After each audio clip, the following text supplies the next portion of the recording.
Deepak sir, can you please make Ajay the host? He is unable to unmute himself.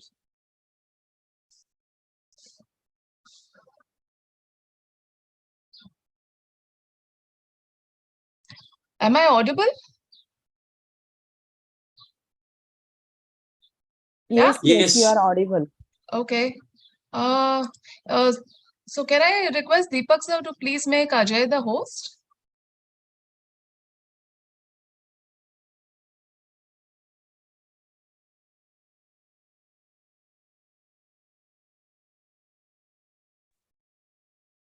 हाँ okay ma'am ठीक है अभी करो. Okay, thank you.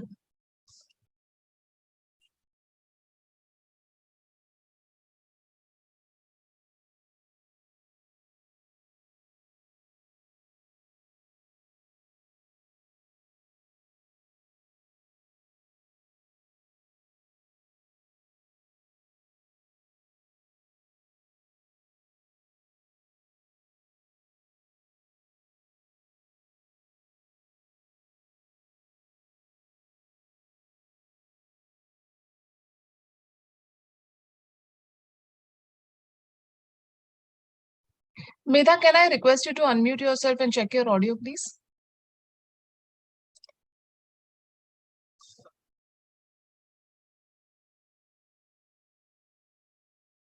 Medha?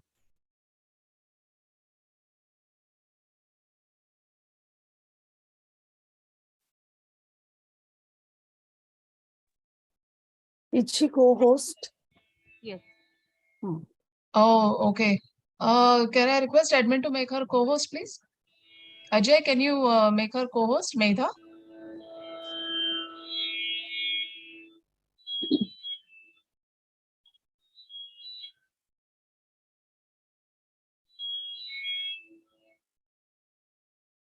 Yeah, I think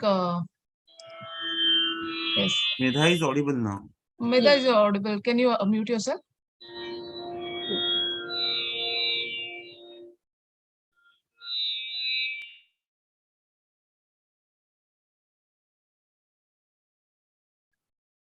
Namaste, Penna sir.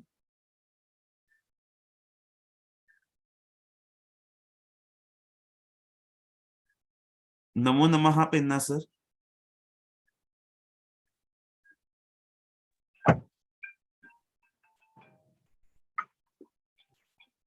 Madam, namaste. Namaste. Namaste, sir. Namaste sir. Very happy to see you again. Yes, yes, yes. Very happy to see you, sir. Thank you, ma'am. Shakuntala, ma'am. Thank you, sir. Shall we start? Yes, ma'am, please. Yes, yes, we will start. Okay, all right. So, Namo Namah to everybody. A very warm welcome to all of you present here. My name is Vrishali Potenzamle, and I will be taking you through the inaugural session this morning. On behalf of the Department of Sanskrit, University of Mumbai, I welcome you to this two-day international seminar on yoga, theory and practice, which has been organized by the Department of Sanskrit, University of Mumbai. Let us begin with Saraswati Vandana. I request Dr. Medha Deshpande to please take over for the same. Am I audible? Yes, yes, you are. Thank you, Vishali.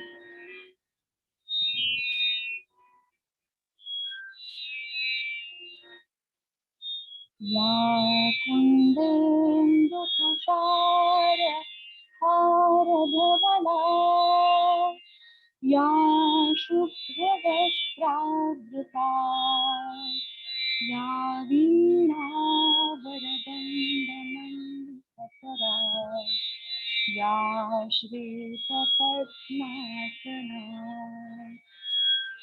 या ब्रह्माच्युत शङ्कर प्रभृतिभिः देवैः सदा वन्दिता सा मां पातु सरस्वती भगवती निःशेषजाड्यापः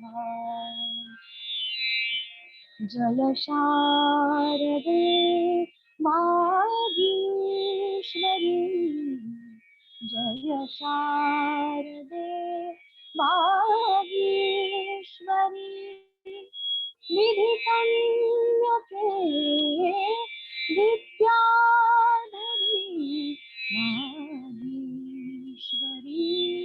वागीश्वरी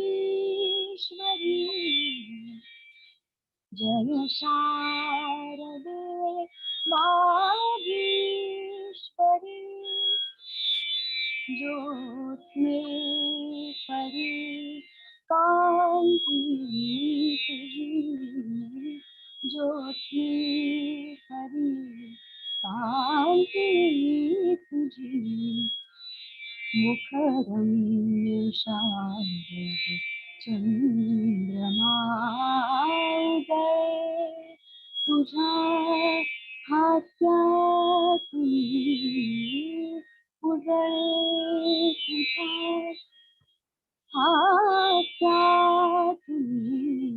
चारी युगांची पौर्णिमा तुझ्या कृपेचे चांदणे तुझ्या कृपेचे चांदणे नितवर्षुदेवमुचा श्री नितवर्षुदेवमुचा श्री वागीश्वरी जय शारदे वागीश्वरी जय शारदे Vagishwari Vagishwari Vagishwari.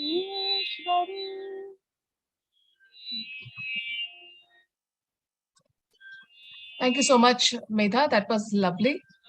With this ardent prayer to Devi Saraswati to always bless us, let us move ahead. Yoga has been at the root of our civilization for as long as we have known. This seminar aims to explore the various facets of Ashtanga Yoga, from Yama, Niyama, Asana to the stages of Samadhi. In this inaugural address, we have as our guests Dr. Madhusudan Penna, Dr. Meki Mehta, and Dr. Ganesh Rao. I now request Dr. Shakuntala Gowde, the Head of Department and Assistant Professor, Department of Sanskrit, University of Mumbai, to please tell us more about the seminar and to introduce our inaugural guest, Dr. Madhusudan Penna. Dr. Shakuntala. Namo Namaha. Yogena Chittasya Padena Vacham Malam Sharirasya Cha Vaidyakena Yo Apakaro Tam Pravaram Muninam Patanjalim Pranjalir Anatosmi. Namo Namaha. Swagatam. Ai Manyaha Vidvadvarenyaha Samshodhakaha Chhatraha Pradhyapakaha cha Sarvebhyah Bhuyansi Namausi. Welcome to all. I heartily welcome you all in the two-day international conference on yoga, theory and practice organized by Department of Sanskrit, University of Mumbai. I heartily welcome Professor Madhusudan Penna, Chief Guest and inaugural speaker of the conference, Dr. Meki Mehta, special guest, and Dr. Ganesh Rao, keynote speaker. I welcome all respected chairpersons, dignitaries, respected scholars, senior professors, dear students, and practitioners of yoga. We are hosting this seminar as a part of Diamond Jubilee celebration of the department. Department of Sanskrit has completed 60 years and we are organizing various academic programs to mark this. Professor Gauri Mahulikar, Director, Chinmay International Foundation, inaugurated Diamond Jubilee year in the month of January. Let me present department profile in brief. Department of Sanskrit was established in 1963. Department was headed by stalwarts like Professor H.D. Velankar, Professor T.G. Mayankar, Professor S.A. Dange, Professor Sindhu Dange, Professor Uma Vaidya, and Professor Gauri Mahulikar.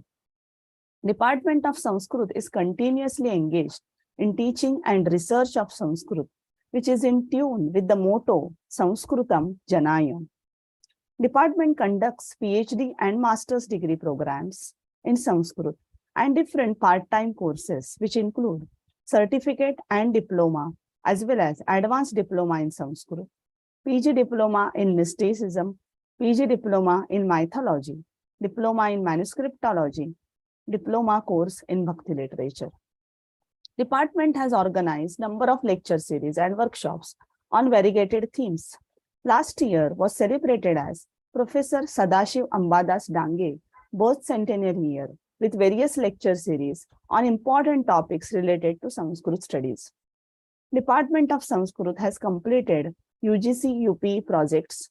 Department of Sanskrit has given significant contribution to Marathi Vishwakosh since 2016. We have notable publications and seminar proceedings. We have been organizing seminars on manuscriptology, narrative literature, comparative poetics, mysticism, Vaishnava Puranas, etc. Last year, we organized international seminar on Bhakti in Vaishnava traditions in collaboration with Stockholm University and Bhakti Vedanta Research Center. I'm very happy to announce that Department of Sanskrit will open admissions for new master's course in Yoga Shastra from the coming academic year. And I hope this seminar will serve as a prelude to this course. So let me tell you in brief about the theme of the seminar. The name of the seminar is Yoga, Theory and Practice. Yoga is important school of philosophy among 6 orthodox systems. Yoga Sutra of Patanjali is primary text and very important text of Yoga Darshana. There is lot of scope to explore textual sources of yoga as it can be traced back to Vedas. Commentatorial literature on Yoga Sutras plays important role in understanding the essence of it. Vyasa's commentary on Yoga Sutras is considered authoritative for understanding the meaning of Yoga Sutras. There are independent texts like Hatha Yoga Pradipika, which focus on practical aspect of yoga. Yogopanishads and Bhagavad Gita have given different approach to yoga. Though yoga is considered as an independent text, it can be seen that yoga became fundamental darshana when its practical aspect is understood. Yogic practices and meditation are seen in Jainism and Buddhism. Yoga is referred as Indian psychology because it thinks about the mind. Yoga is also used as a therapy in combination with various healing methods. Yoga philosophy can be applied at various levels for attaining peace and happiness in daily life. There is scope to study yoga in relation with Ayurveda, naturopathy, Reiki, and other healing methods. This seminar aims at exploring various aspects of yoga pertaining to theory and practice, as well as how theory and practice can be well combined in a yoga as a holistic approach. So papers will be presented pertaining to different sub-themes like textual criticism of Yoga Sutra, independent treatises and commentatorial literature on Yoga Shastra, yoga and other darshanas, exploration of yoga in various perspectives like psychological, physiological, spiritual, etc. Yoga and Ayurveda, yoga and Tantra, yoga and therapies, yoga and meditation in Jainism and Buddhism. So I hope that this seminar will throw light on various aspects of yoga, theory and practice, and also explore the possibilities of research in the respective field. We are very blessed to have chief guest and inaugural speaker, Professor Madhusudan Penna. When I called Professor Madhusudan Penna, sir, regarding this conference, he liked the theme very much that he immediately agreed to inaugurate this conference. It's my great privilege to introduce him. Professor Madhusudan Penna is presently Vice Chancellor and also Professor and Dean at Department of Indian Philosophy at Kavigulaguru Kalidas Sanskrit University, Ramtek, Maharashtra. He has composed 2 Mahakavyas and 10 Laghu Kavyas in Sanskrit. He has 30 translation and 140 edited books to his credit. He has recently translated the Marathi Jnaneshwari in 9,000 Sanskrit shlokas, which is very much applauded in the Sanskrit fraternity. He has received many honors and laurels. He has received Sahitya Academy Award in 2019 for his Mahakavya on Gulab Rao Maharaj. He has received honorary D.Litt by National Sanskrit University, Tirupati for his unique contribution in Indian philosophy. Pandit Ogeti Parikshit Sharma Award from Hyderabad, Shastra Ratnakara from the Tirumala Pitham, Maharashtra Government Sadhana Award, Pandit Satawalekar Award, Pandit Latkar Shastri Award, Sanskrit Pandit Award, Somnath Trust Award with gold medal and title of Best Scholar, Shri Bhashyam National Award, and many others. I would like to specially highlight that he has been practicing yoga for the last 30 years. He has learned yoga traditionally. He is initiated into transcendental meditation by Maharshi Mahesh Yogi, Netherlands. His scholar par excellence, poet at heart, yoga practitioner, and good leader as well. A very rare combination. We can see Pratibha and Panditya in him at the same time. We can see Vidvatta and Vinamrata at the same time in him. So we are very fortunate to have your presence, sir. I heartily welcome you and request you to present inaugural address for the seminar. Thank you very much.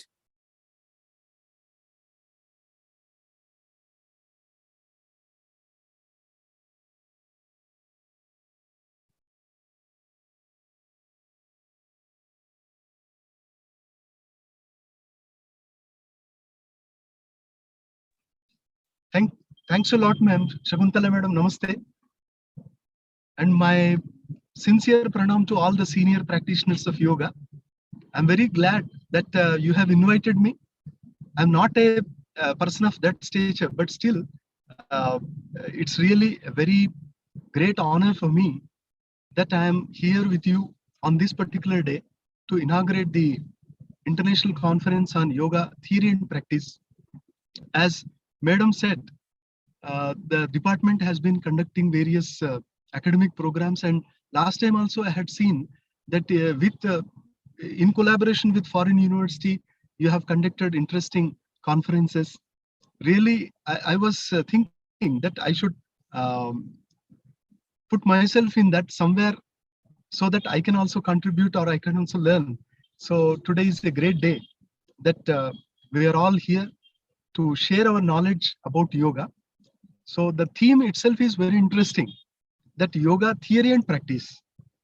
And we all know that, as Madam has just remarked about it, we have a long history of yoga right from the time of Veda, okay, Buddhism, Jainism, and Natha Sampradaya. We have a great legacy. But still, when it has come to the 21st century, what we have witnessed is that a kind of wrong inclination towards the practice of yoga in the name of asana, pranayama, dhyana is growing. And is this detrimental to the rich legacy of yoga? That we should contemplate, because nowadays, if we just think that physical exercises or some intellectual pursuits are yoga, then perhaps we are actually deviating from the path shown by Patanjali Maharshi. So, in this context, I would like to share with you some of my knowledge. This legacy, when I was going through, I found that in the time of the Veda, there were, of course, great practitioners of yoga who had accomplished this, and the Upanishad, at many places, we come across right practitioners of yoga. So I recently read an article on that the Keshin mentioned in the Vedas, they actually refer to the yogins who had a long hair and who used to stand on one leg and practice. So that kind of Keshi, they were mentioned as yogi. And in the region like Iran, Iraq, and other areas also, there were yogins, but they were known with different names. And later that yoga practice continued. Nowadays it is a name for fashion, or you can say yoga is for self-identity. But in the olden days, it was not so. Yoga was simply a way of in integral yoga. Every day of our life is yoga. So I found in these texts that they actually lived the life. They were so humble, honest to their practice that every day they simply practiced yoga without any kind of publicity or that. But okay, the days have changed. Now we have come to a different period in which people find a kind of inclination more towards the popularization of yoga. And later, throughout the ages, if we observe, we find that in the Upanishadic period, especially in the Kathopanishad, we find Sthira Indriya Dharana is known as yoga. And in the later period also, we find in the Shvetashvatar Upanishad some elements of yoga. And very typically, some mystic yoga practices are mentioned in the Taittiriya Upanishad. So there you find the Kapala Bheda, the Kundalini Jagarana. These are the most esoteric practices of yoga that are highlighted in the Taittiriya Upanishad. And there are, of course, other Upanishads like Yoga Upanishad, about 20, the Adayar library had long back published. But in them also you find a kind of bent on the Advaita, like the Shandilya Upanishad and even Hamsa Upanishad. All these Upanishads show a kind of bent towards the Advaita philosophy, because Advaita was taken very seriously during that particular period. Okay, these Upanishads deal more with the Vedantic yoga. So we should call it as Vedantic yoga or Advaita yoga. Long back, somebody wrote in a German journal, is Shankara, their yogin order than Vedantin? So that was the article. So he was trying to show with examples that Adi Shankaracharya was a very staunch practitioner of yoga, and at the same time he was Advaita, and later only from the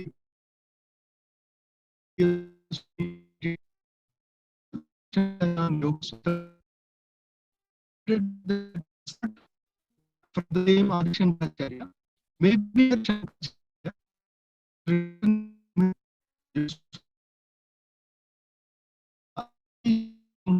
Badarayana Maharshi, in the second chapter we have Etena Yoga Pratyuktaha, a sutra, an aphorism. While commenting on that, Adi Shankaracharya says that that particular yoga is condemned, which is against the Upanishadic or Vedanta philosophy, but the yoga which is not against Vedanta is accepted. Now, he quoted a sutra there, Adha Tattvadarshana Abhyupayo Yogaha. So this leads to a particular surmise that during the time of Adi Shankaracharya in the 8th or 9th century also, there was a different yoga text in existence, not the text of Patanjali Maharshi, because Patanjali Maharshi has given Adha Yoganushasana Yogas Chitta Vritti Nirodha. But in the Shankara Bhashya, we find a different Yoga Sutra. So on the basis of this, we can make an inference that there was another Yoga Shastra, and Adi Shankaracharya was well aware of the existence of that Yoga Shastra. And there may be another Yoga Shastra apart from that of Patanjali Maharshi, because Bhagavad Ramanujacharya Yoga Sutra, it is not available now. So we understand that during the Upanishadic period, yoga had taken a different form, and it became very popular that many people had adhered to the practice of yoga, and that must have encouraged Patanjali Maharshi to take upon the topic of yoga and systematize the entire Shastra for the coming generations. And we now understand that he made a very successful attempt, and it is Yoga Sutra of Patanjali Maharshi is definitely a historical leap. Now, before Patanjali also, there were so many yoga texts, like before Panini, there were yogins, and we find in the Patanjali Mahabhashya also that kind of reference. And all these sutra, like Nyaya Sutra, Vaisheshika Sutra, Sankhya, then the Mimamsa Sutra. So there are some explicit and implicit references in these texts. And again, we are tempted to believe that there was a yoga shastra. And now we think, segregating these two, we think that theory and practice. But in the olden days, there was theory along with practice. So therefore, there was never mere yoga theory. Even when Patanjali Maharshi has been talking about this kind of yoga, he is very sure that the one who practices yoga must be studying my text. So practicing yoga is of two types. Practicing yoga means doing asana, pranayam, or practicing some kind of meditation on one side.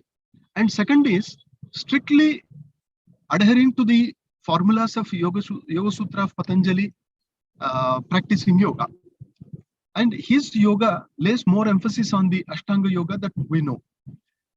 But if we compare, that Patanjali Maharshi must have studied all the yoga text of his period and the period before him, and he must have been encouraged to synthesize all the diverging theories of yoga, and especially the kind of yoga he wanted to put across, he wanted to present before the society was different. That we know from the second sutra itself. Yogas Chittavritti Nirodha. Why this sutra? Because Patanjali Maharshi wants to say that I want to propound a new yoga. What is new in that? It is Chittavritti Nirodha. Okay, but Chittavritti Nirodha was never spoken of any time. We understand from the Buddhist texts like Vishuddhi Magga, especially the Vishuddhi Magga talks about 38 types of meditation, and the Jaina texts also talk about them. But we understand that Chittavritti Nirodha was never taken very seriously. It was never pivotal in any philosophy, especially yoga context. So Patanjali Maharshi felt that people were misled. People carried misconceptions about yoga, that yoga is joining with something, connecting me with something. So that kind of union or joining is not there. This is exactly what Patanjali Maharshi wants to tell us, that in yoga, the practitioner of yoga is not going to meet somebody, get united with somebody. Nothing is there. Then what happens in this yoga? People may think, there is Ishvara, then the yoga practitioner should get one with the Ishvara, etc. That will be your understanding, your interpretation. But Patanjali Maharshi didn't have any such concept, because he is very clear that Jivatma Paramatmanoh Sanyogo Yoga Uchyate, Rajasaha Retasoha Sanyogo Yoga Uchyate, all these earlier definitions of yoga fall short. There are several, you can say, logical fallacies in them, that this kind of definition does really present the yogic experience. And keeping in mind this particular aspect, Patanjali Maharshi has given the sutra Yogaha Chittavritti Nirodha. So we should all keep in mind that Patanjali Maharshi wants to present a different yoga shastra in the form of Chittavritti Nirodha, and it is a very big text on psychology.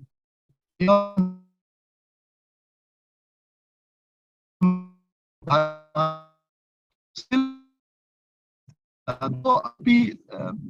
Sachadev, he wrote on Hindu psychology, then Abhedananda also wrote on Hindu psychology, but still I have written yoga metaphysics on that, but all the many aspects of psychology are not properly studied with the help of Yoga Shastra, because so many are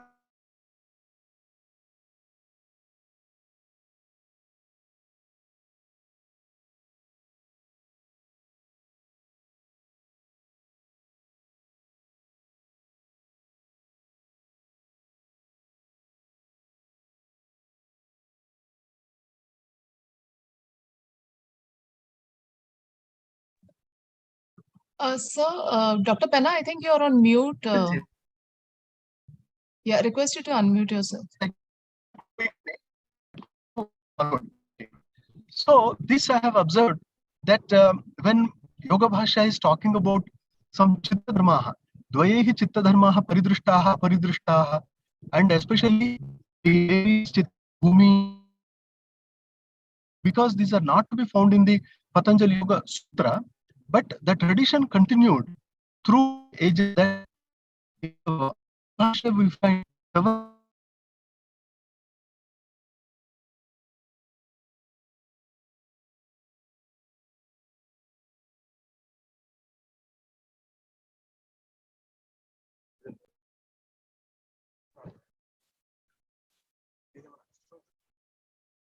yeah, very sorry that it got discontinued. So this I was studying that when we study many such texts like Vyasabhashya, Yogavartika, Tattva Vaisharadi, we come across several insights into the philosophy of Patanjali Maharshi. Why all this theory when yoga is just about your physical exercise, doing all asana, all shatkarma, and doing some meditation, all that? So, what is the need of this theory? Then I would like to share with you that when you really want to get the experiences promised by Patanjali Maharshi in his sutra, then you have to understand what he says. It's like a manual. When uh, some instrument or something is produced, when something is put into the market, so we understand that it naturally carries some manual.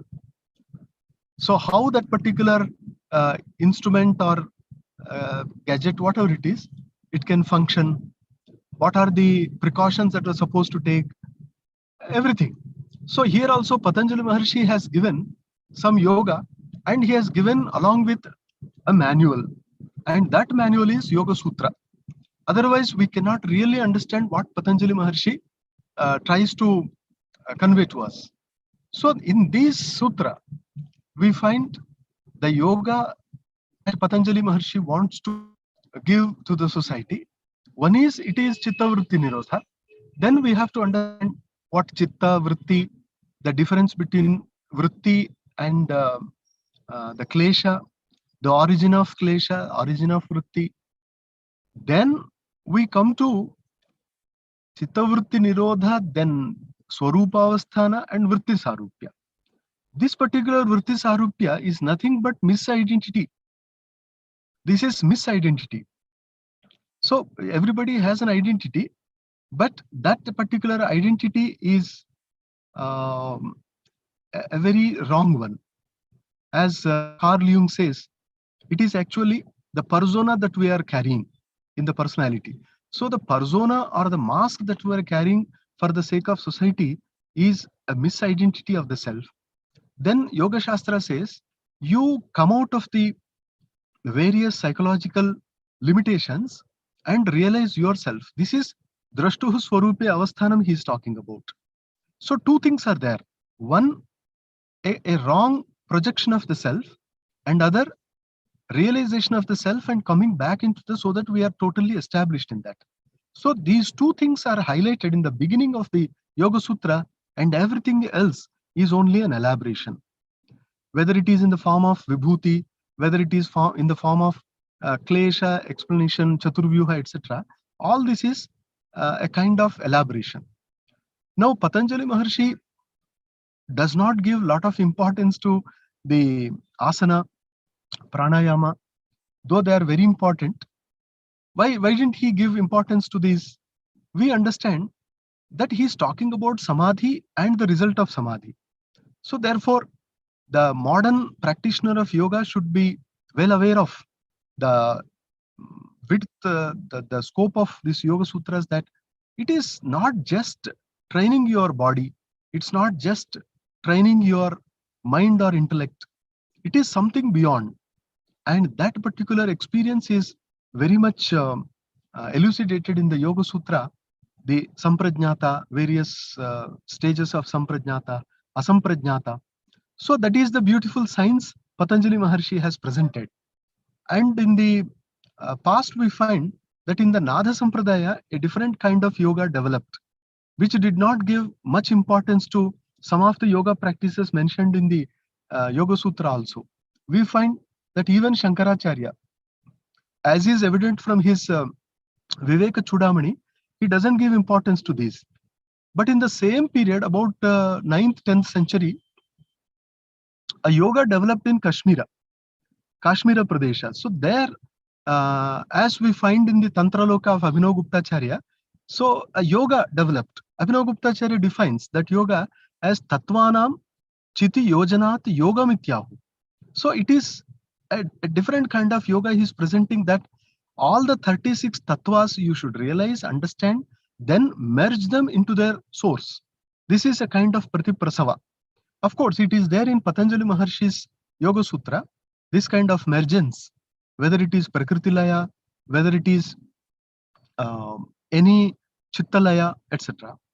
But Abhinav Guptacharya wants to tell that the yoga he believed in is in the form of taking back all the tattvas to their origin, that is Paramashiva. This is his yoga. And in this yoga, he has condemned the practices of asana, pranayama, etc., saying that these are very trivial, very frivolent, especially in the context of samadhi. And he says it is quite natural. The samadhi is quite natural, that one should understand its importance and put himself 100% to that. So that is Abhinav Guptacharya's yoga. Of course, there are 4 stages of yoga, 4 types of yogin. All these are mentioned in the Tantra Loka also. Now, after this Natha Yoga, we find many yogins changing the complete yoga life in India, especially Gorakhnath, Matsyendranath. Matsyendranath's disciple was Gorakhnath. Then Gorakhnath, contemporary, perhaps his student, the Gahininath and the other. And we know that Gahininath was very strong, that he had visited Maharashtra. He was traveling through all these regions of Maharashtra. He was there in Nashik, where he happened to meet Nivrittinatha. And we know the story that Nivrittinatha got initiated into this from Gahininath. And Nivrittinatha inspired his younger brother so much that Jnaneshwar Maharaj got all this sacred knowledge of yoga directly from his eldest brother. And that actually created a history in the world of yoga, a new history, new pages of yoga, that Jnaneshwar Maharaj in his Jnaneshwari has elaborated the yogic experiences, especially in the 6th chapter, where he has talked about the Kundalini Jagarana and the way that Chitti passes through all the Shat Chakra. And exactly what happens, the colors, the experiences, everything is minutely described by Jnaneshwar Maharaj in his 6th chapter of Jnaneshwari. So that must have inspired several other people to take to the practice of yoga. That in the later period, you find after the 12th or 13th century, we find several people taking to the practice of yoga. Thus, yoga had continued. On one side, we have the theory. On the other side, we have the practice. Of course, there are some people who retire to a lonely place, a secluded place, where they practice yoga, like on the top of a mountain or the bank of a river or any other place. But they may lack the required theoretical knowledge. On the other side, we have very good scholars who are well versed in the Yoga Shastra. Maybe they don't know the real practice of yoga. And the time has come now where we have to combine both, understand their relative importance, that theory and practice should go together.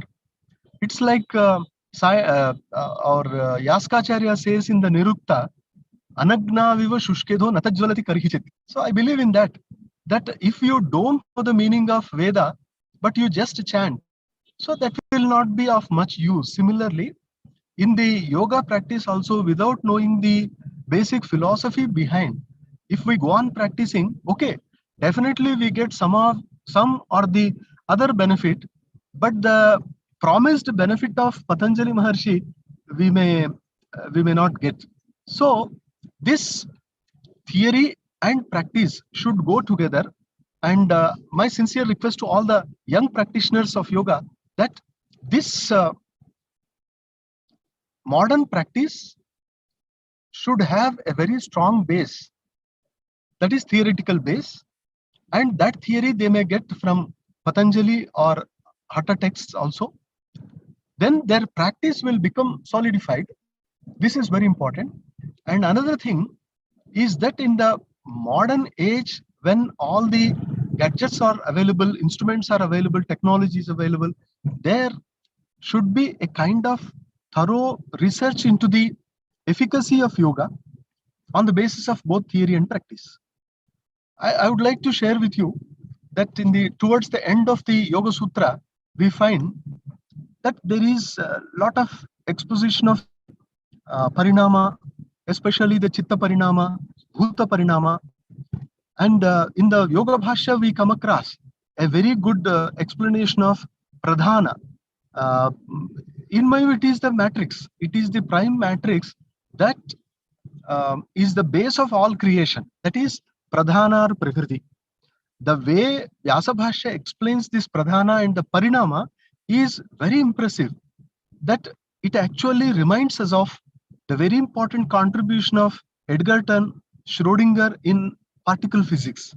Because in particle physics also, from the gross matter, as we delve into the secrets of the matter, we come to the antimatter, like positron, the opposite of electron, or we can get into the subtlest form of matter, like the quarks, upside, downside quarks, the 12 quarks are there.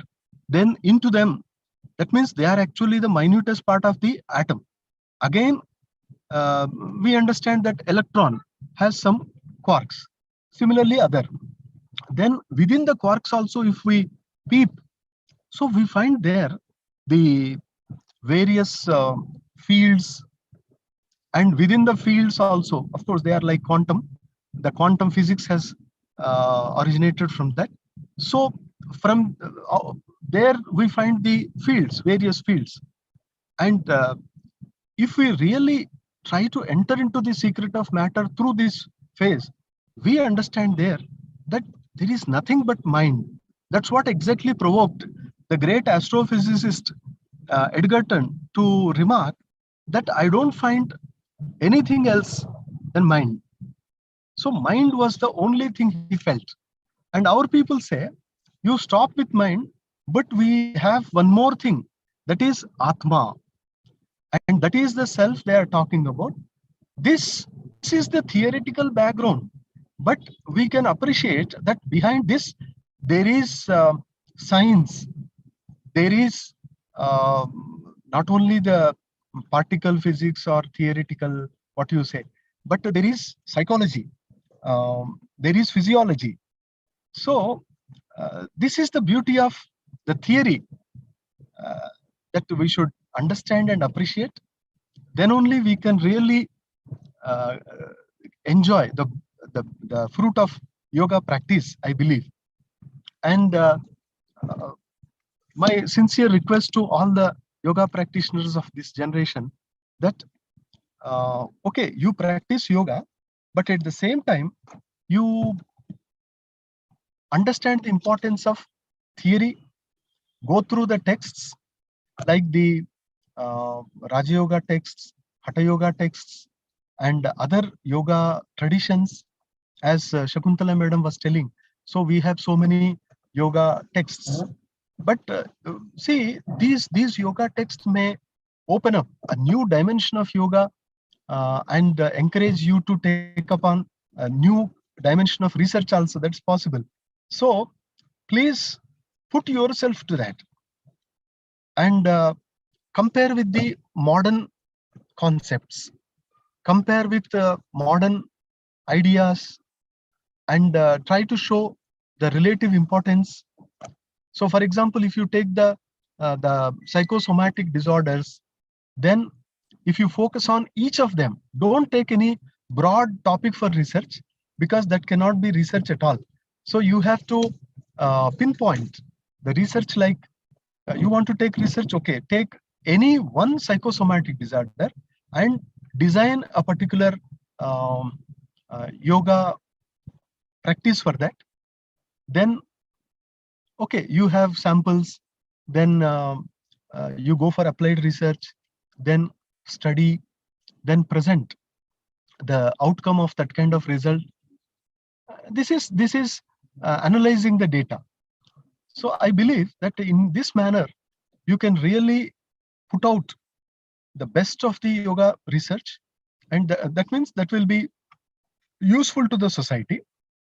And the contribution of commentary literature in enhancing the richness of yoga is not less. So you please go through various commentaries uh, and try to understand the original with the help of all these. Never deviate from them.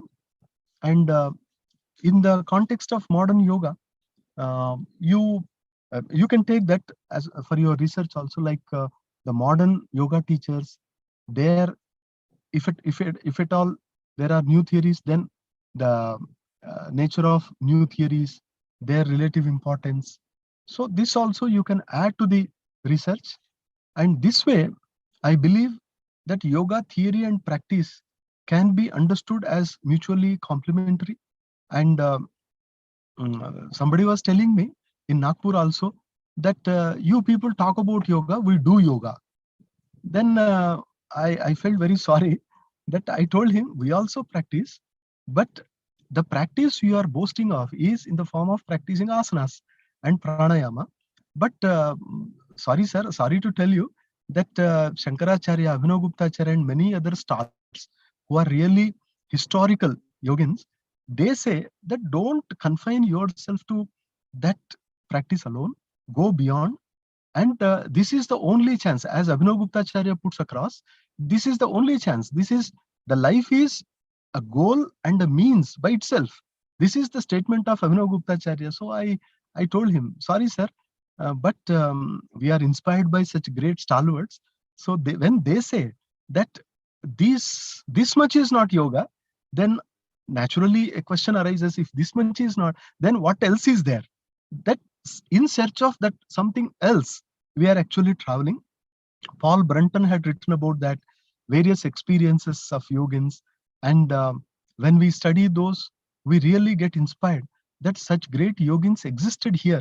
For example, when he visited Tamil Nadu, just on the road, some dark complexion, somebody was going, and Paul Brunton stopped him and asked.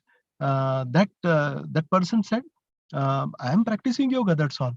Then Paul Brunton asked him, "Can you demonstrate some yoga technique?"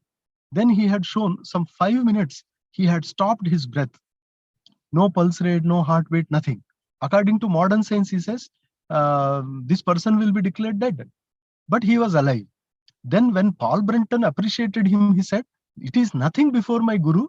My guru is in Kolkata, and he can hold his breath for half an hour and more." So such persons were there.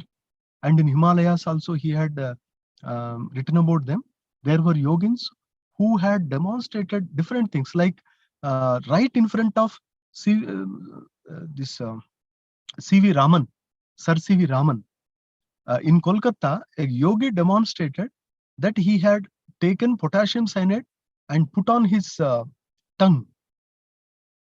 We cannot imagine, because that yogi will be naturally thrown into history that moment itself, because we know potassium cyanide is very dangerous, and he has taken sulfuric acid and he put on his tongue. Nothing happened. Then other people asked him, Paul Brunton records, other persons asked him, what actually makes you invincible? Then he said, yoga. So yoga can be in the form of mere bodily practices, mere breathing techniques, mere psychological exercise. But beyond that, yoga is there, and all our efforts should be centered on that, so that we can really understand what this nation has given to the world. As Vyas Houston, the director of American Institute of Sanskrit, puts across, the contribution of India in the last millennium is in the form of Sanskrit and yoga. So therefore, this yoga is really a great boon to the mankind, irrespective of their caste, creed, religion, any region also. So therefore, when we frequently organize such conferences in which we can delve upon the nature of yoga, the efficacy of yoga, then the relative importance of yogic practices, then I think our academic contribution uh, can get really fulfilled. And I really appreciate the Sanskrit department, Mumbai University, that has been doing commendable service in the field of Sanskrit by organizing wonderful conferences, symposia, etc. It has a great legacy. And luckily, youngsters are now leading the department, very young. So I really appreciate, ma'am. People like you should come forward, and uh, elderly people like us, we are not very old, but still comparatively elderly. So we believe that now Sanskrit and yoga are in right hands. So with these words, I congratulate the department, congratulate all the participants, and whatever good you may find in my speech, you please carry. And if something is missing, please convey to me, convey to the organizers, so that we can correct ourselves and give to the society the best. So with these words, I conclude, and I again salute to all the honest yoga practitioners. Thank you so much. Namaste. Thank you, sir. What a great opening of the International Conference on Yoga Theory and Practice. You have really opened some rare gems of yogic history, I will say, because you have taken us through different definitions of yoga, different prevalent yoga shastras. So we did not limit to only Patanjali Yoga Sutra as such, but must divert our attention to Abhinava Gupta and Jnaneshwari Natha tradition also. So really wonderful, sir. And we are really obliged by this address, and it will provide some definitely new dimensions to researchers. So thank you, sir. Thanks a lot. And thank you so much, ma'am. So now I hand over to Brushali. And thank you again, Dr. Penna. Thank you so much. Your insights on yoga, as always, have been tremendous. Your vast experience as a practitioner and your tremendous scholarship is par excellence. Thank you. Thank you again for this. I now call upon Dr. Shakuntala Gowde again to please introduce our keynote speaker, Dr. Ganesh Rao.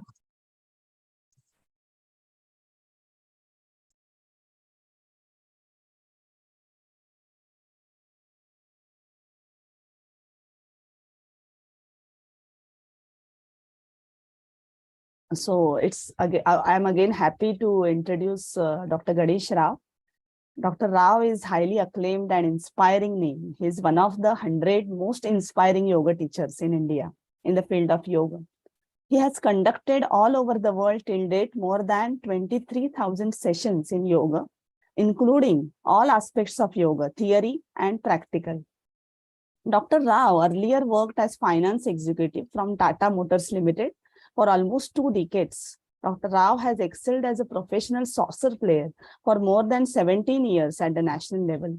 He has represented Maharashtra state football team in national championships for 6 years and was part of the national camp for selection of Indian team for Asian Games in 1982. So he's the founder of ACT Yoga. He is a chief advisor for academics and training for Kaivalya Dham Yoga Institute. He is a director of IYA, Standing Academic and Accreditation Committee. He is a technical expert for Yoga Certification Board. He is ex-secretary of Certification Committee and technical expert, Yoga with QCI. He is former member of selection panel with ICCR, that is Indian Council of Cultural Relations. He is member of Board of Studies at Kaivalya Dham and Shri Shri University, Bhubaneswar. He is visiting professor at KJ Somaiya and Mumbai University, Kaivalya Dham College, Defense of Management, Sikandarabad, Maharashtra National Law University, Yoga Alliance, USA, Shri Shri University, Bhubaneswar, and ITM for Western Philosophy. 8 students have received PhD in KKSU and Mumbai University under his able guidance. Dr. Rao has authored and co-edited several books besides publishing innumerable articles in newspapers, journals, and also has recorded some CDs on Yoga Nidra, Panchakosha Dharana, Yogic Counseling, Patanjali's Yoga Sutras, and Sankhya philosophy. For his contribution to the field of yoga studies, he has received Yoga Ratna Award in 2021. Thus, we have got a very stalwart as a keynote speaker. And again, I would like to note here that I had a chance to interact with him when we were traveling from Nagpur to Mumbai. And then we had a very good dialogue on the yogic philosophy. And the way he explains yoga is very lucid, with utmost clarity. And I did not think of anyone else for the keynote speech of this international conference on yoga theory and practice. So we are very much obliged by your presence, sir. Once again, I heartily welcome you, sir, and request you to present the keynote address of this conference. Thank you.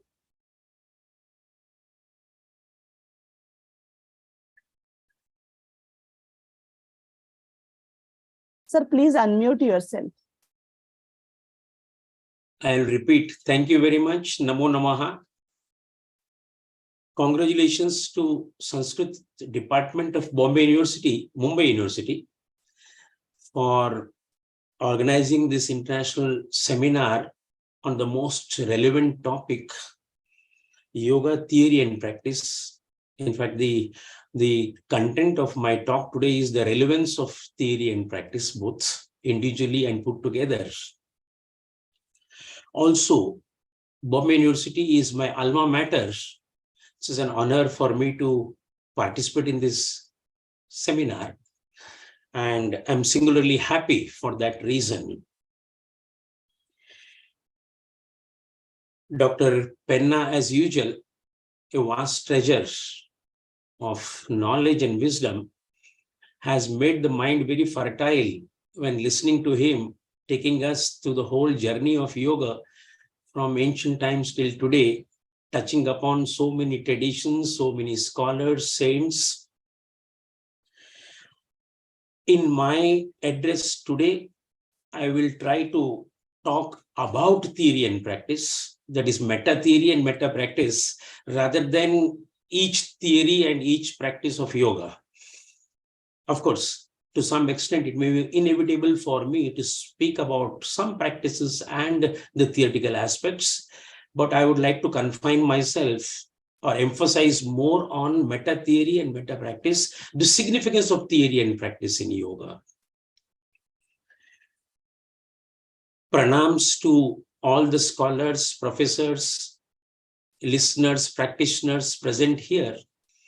And with their due permission, I will begin my address.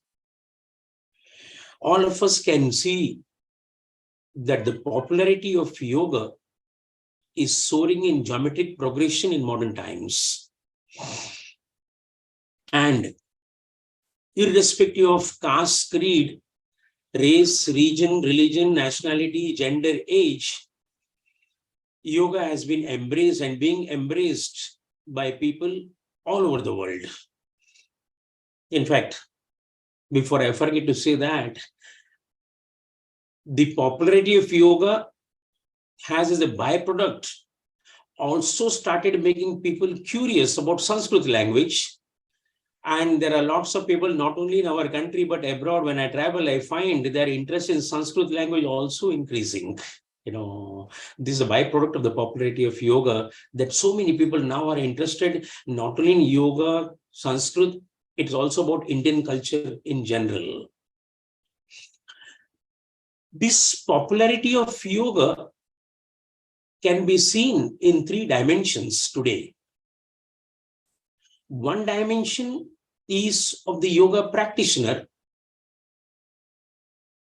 When the practice is taken to the spiritual dimension, we talk about sadhana, where the English term practice may be confined to 1 hour of practice in the yoga hall on a mat. Sadhana is something which percolates or pervades the whole day.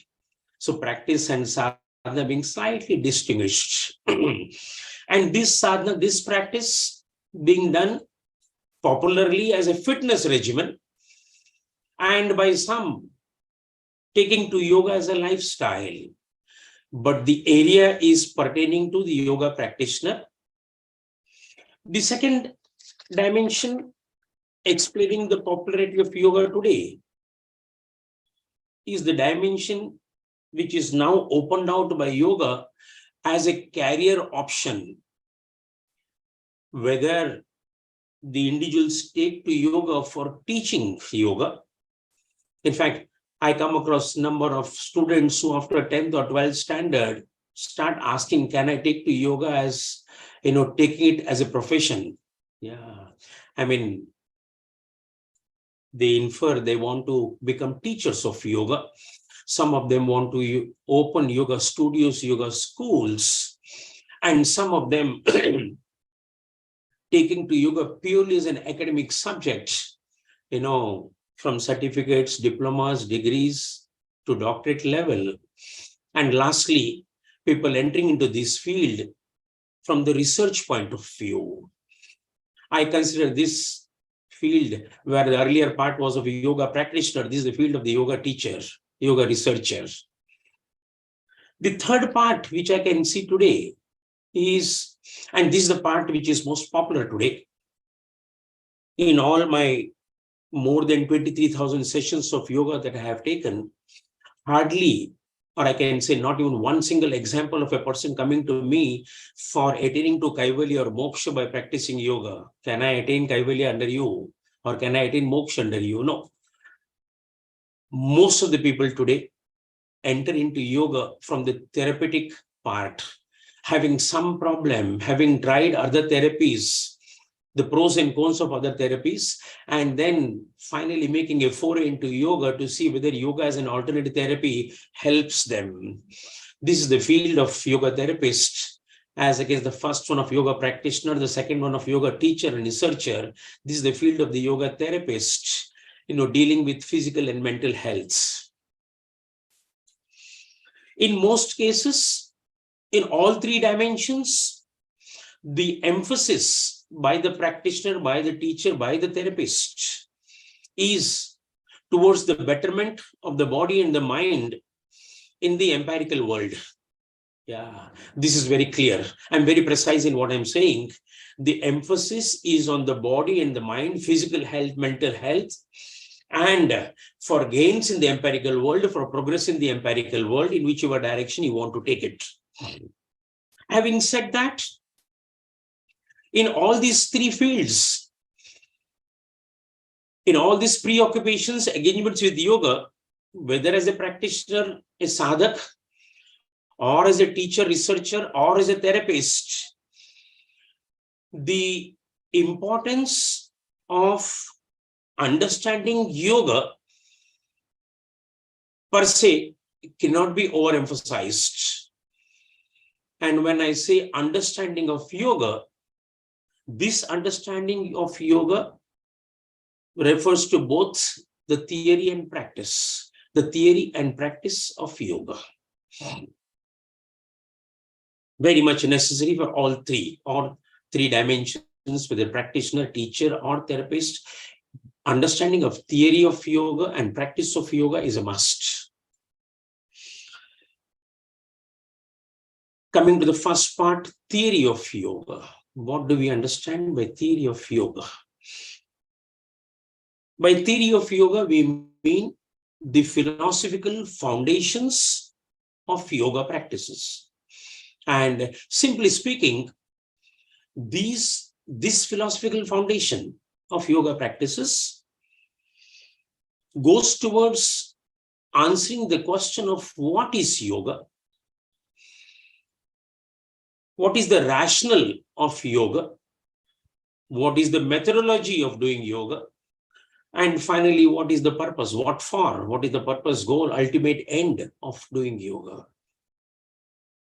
The theory part of yoga answers these four questions, supposed to answer these four questions. And all answers are very, very important, even from the practice point of view.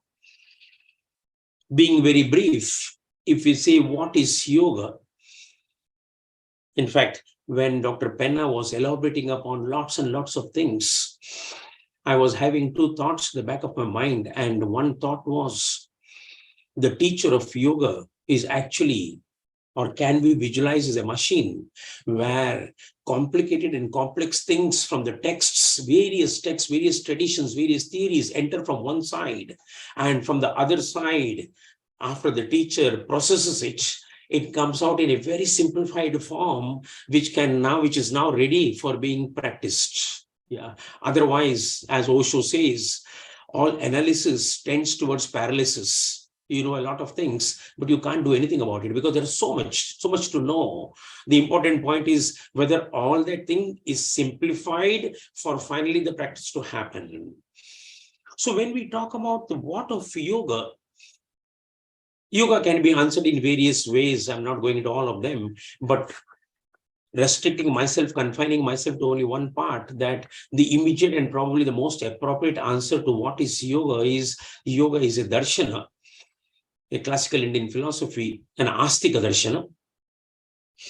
And like all other darshanas, Astika and Nastika, except for Charvakas, it is a darshana which aims towards putting an end to dukkha or sufferings of human life. And if I am jumping the gun, this dukkha or sufferings arising from avidya or ignorance of reality per se are capital. That is the what of yoga. What is yoga? Yoga is a darshana, Astika Darshana. Whether it is having a tilt towards Vedanta or Patanjali's Yoga Darshana, the basic text of Patanjali Yoga Sutras, being stemmed or rooted in Sankhya Darshana, that is again a matter of analysis. But at the end of the day, it is a darshana. I will come to that analysis later. The rationale why of this darshana. And here, important to understand that unlike Western philosophy, most Western philosophies, Indian philosophy is originating from a practical necessity of spiritual disquiet, which can be seen in the sufferings of human life.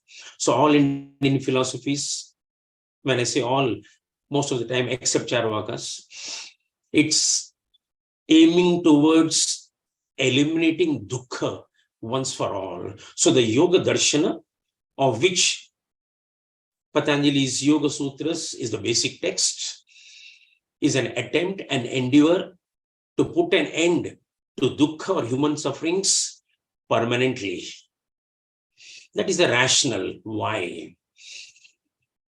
And if we come to methodology, I'm not talking about methodology from the methodology of doing asanas, where different schools, different traditions will talk about different ways of doing the asana or pranayama or whatever other practices are there. I'm talking about methodology of putting an end to sufferings in life, which is a part of the darshana. Very clearly, if the dukkha is arising from avidya, then an end to sufferings is by removing avidya, and that happens when the word darshana itself is understood. Darshana is the vision of reality, insight into truths. And in the context of human being, knowing who am I, what am I? That reality, when it starts happening, when it dawns upon us, then the avidya goes, self-realization happens, and presumably leads to the end of all sufferings. Having said this, self-realization happens. Methodology, what is this methodology? Here, a bit of philosophy, very simple philosophy. If we take human being, any human being, very clearly going by Sankhya Darshana, we can see that the human being is made up of two principles. And mind you, these two principles are actually like two parents giving birth to a baby. These two principles which make up the human being are the two principles which make up everything in the universe. Whether we look at the universe from the scientific point of view, or from spiritual point of view, or from material point of view, these are the two principles from all fields. These two principles in Sankhya is the Purusha and Prakriti. In Kashmir Shaivism or Tantrism, it is the Shiva and the Shakti. In Chinese philosophy, it is yin and yang. In psychology, it is the feminine and the masculine. In science, it is matter and energy. We'll come to this a little bit more, because this does not seem to be falling in line with the Indian matter and energy. But these are the two principles in all fields which make up everything, and including human beings. So we are a composite being of consciousness, that is Purusha on one side, Prakriti, that is, I tend to call it as Purusha, consciousness and energy, and on the other side, spirit and matter. And if I go a little bit further, the consciousness in me and the matter principle bringing about the mind and the body. This is where one has to pay attention, and that where in Western psychology we make a distinction between matter and mind. In Indian philosophy, mind is also matter. It is Sukshma Sharira, and the body is the Sthula Sharira.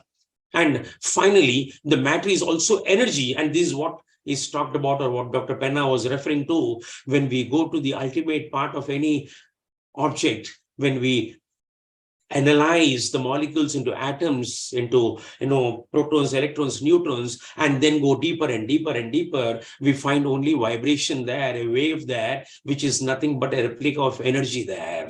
So at the end of the day, it is the consciousness and the energy which make up the human being. These are two sides of the same coin.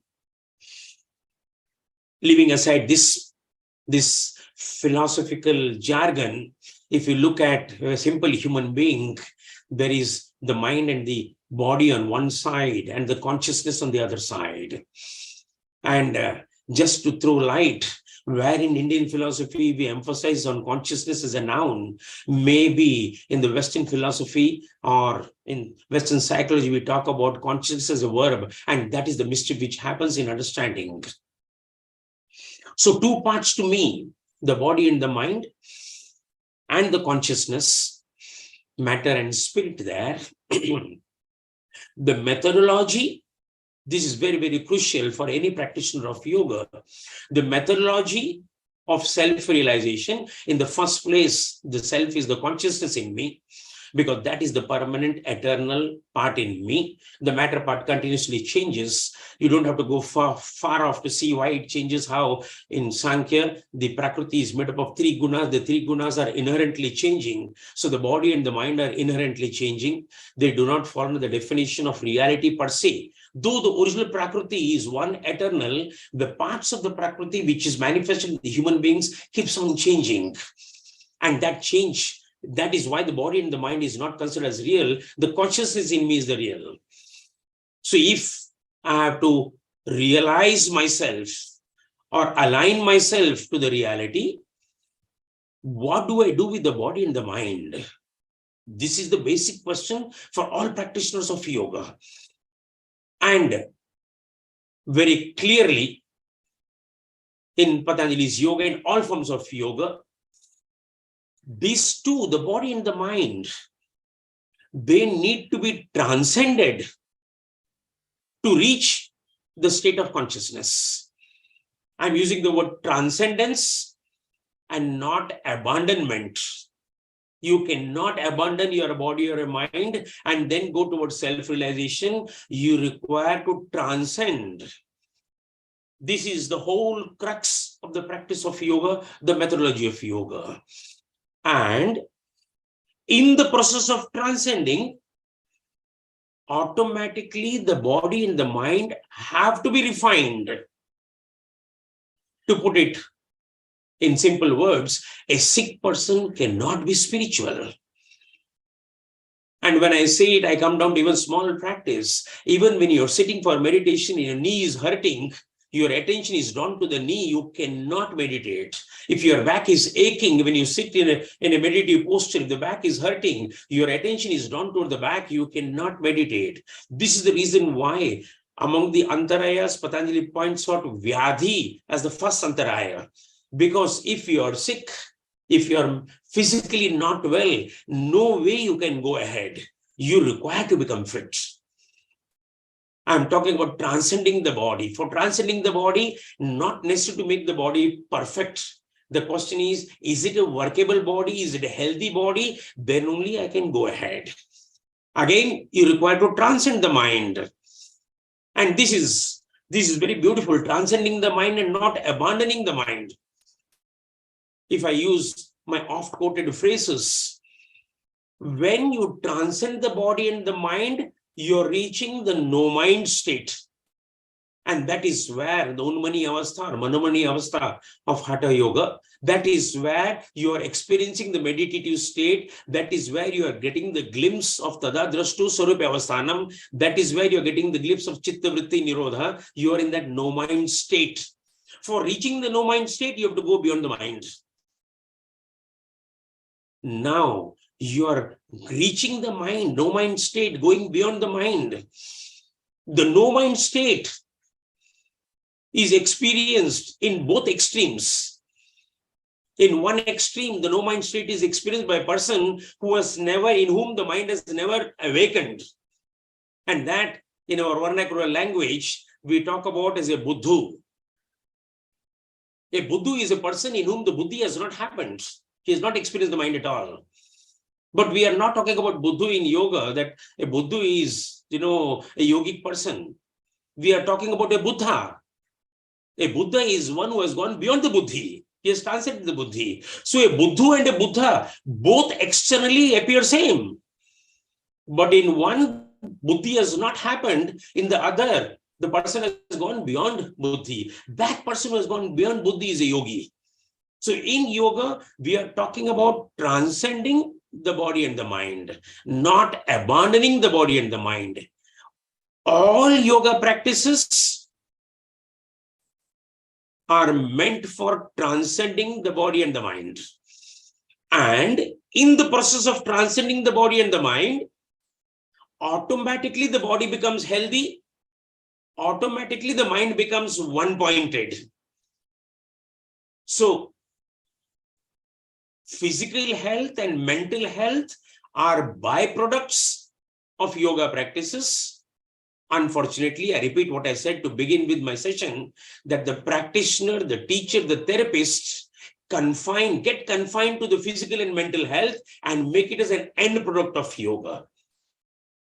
This is the point which is the crux of the topic of today's seminar, theory and practice. In the practice of yoga, understanding the theory becomes very crucial, because without understanding the theory, what happens in the external world today is confining our practice to the body and the mind and looking good in front of the mirror, and what we talk about in Maslow's self-actualization, enabling the mind to be more productive, more efficient, which is very good in the empirical world, but may not be the goal of yoga.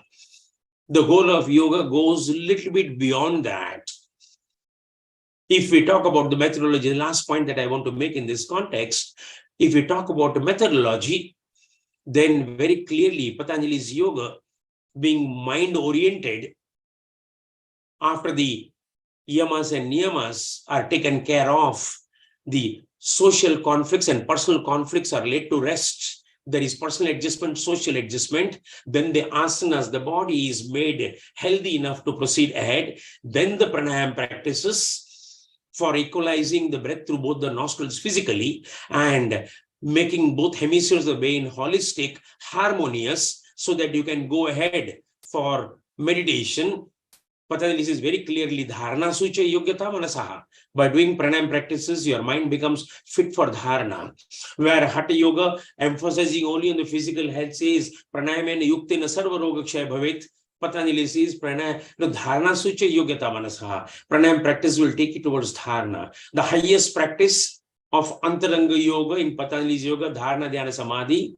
For getting ready for that practice, the Bahiranga Yoga practices are instrumental. The body and the mind are having instrumental value, not intrinsic value. This is the problem in today's, the three dimensions, the practice, the teacher, and the therapist, that what is an instrumental value, we make it as an intrinsic value. And that is where we lose the essence of yoga. Whatever form of yoga you take, whatever tradition of yoga you take, the crux remains the same. Can I transcend the body and the mind and go towards a no-mind state where I align myself with the real self in me, which is the consciousness, and that alignment, which is once glimpsed in the meditative state, in the meditation state, can I bring that glimpse and make it active all throughout my day, wherein I talk about not doing meditation, but being meditative. And that is where we talk about not doing yoga, but being yogic, because then the values of yoga are spread throughout your day. So this is the last part, the methodology part. The what for, very clear, I've already mentioned.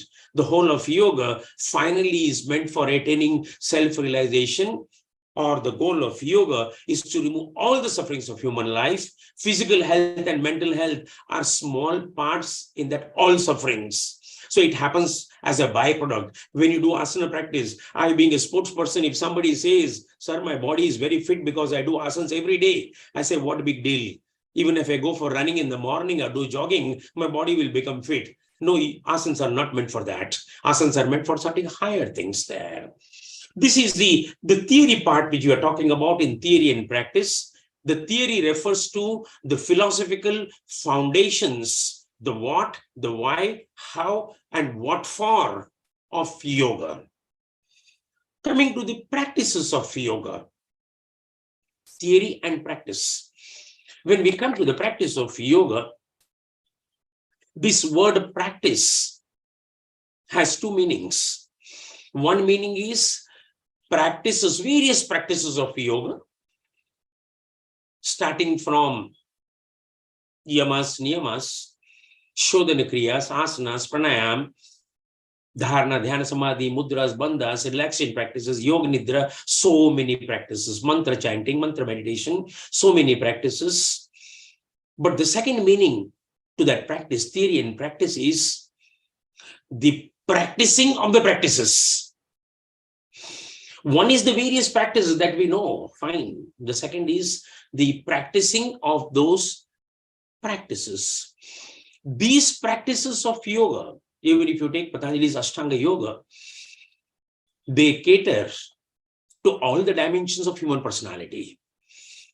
And beautifully, personally, I feel that even if a person understands Patanjali's Yoga Sutras thoroughly, and that understanding can happen only when you practice it, because being in these sutras for the last 10 years, 12 years, every sutra has practical part incorporated within it. The sutras are products of heart, not the products of head exclusively. So you cannot approach the Patanjali's Yoga Sutras only from the intellectual dimension and try to understand it. It is not possible.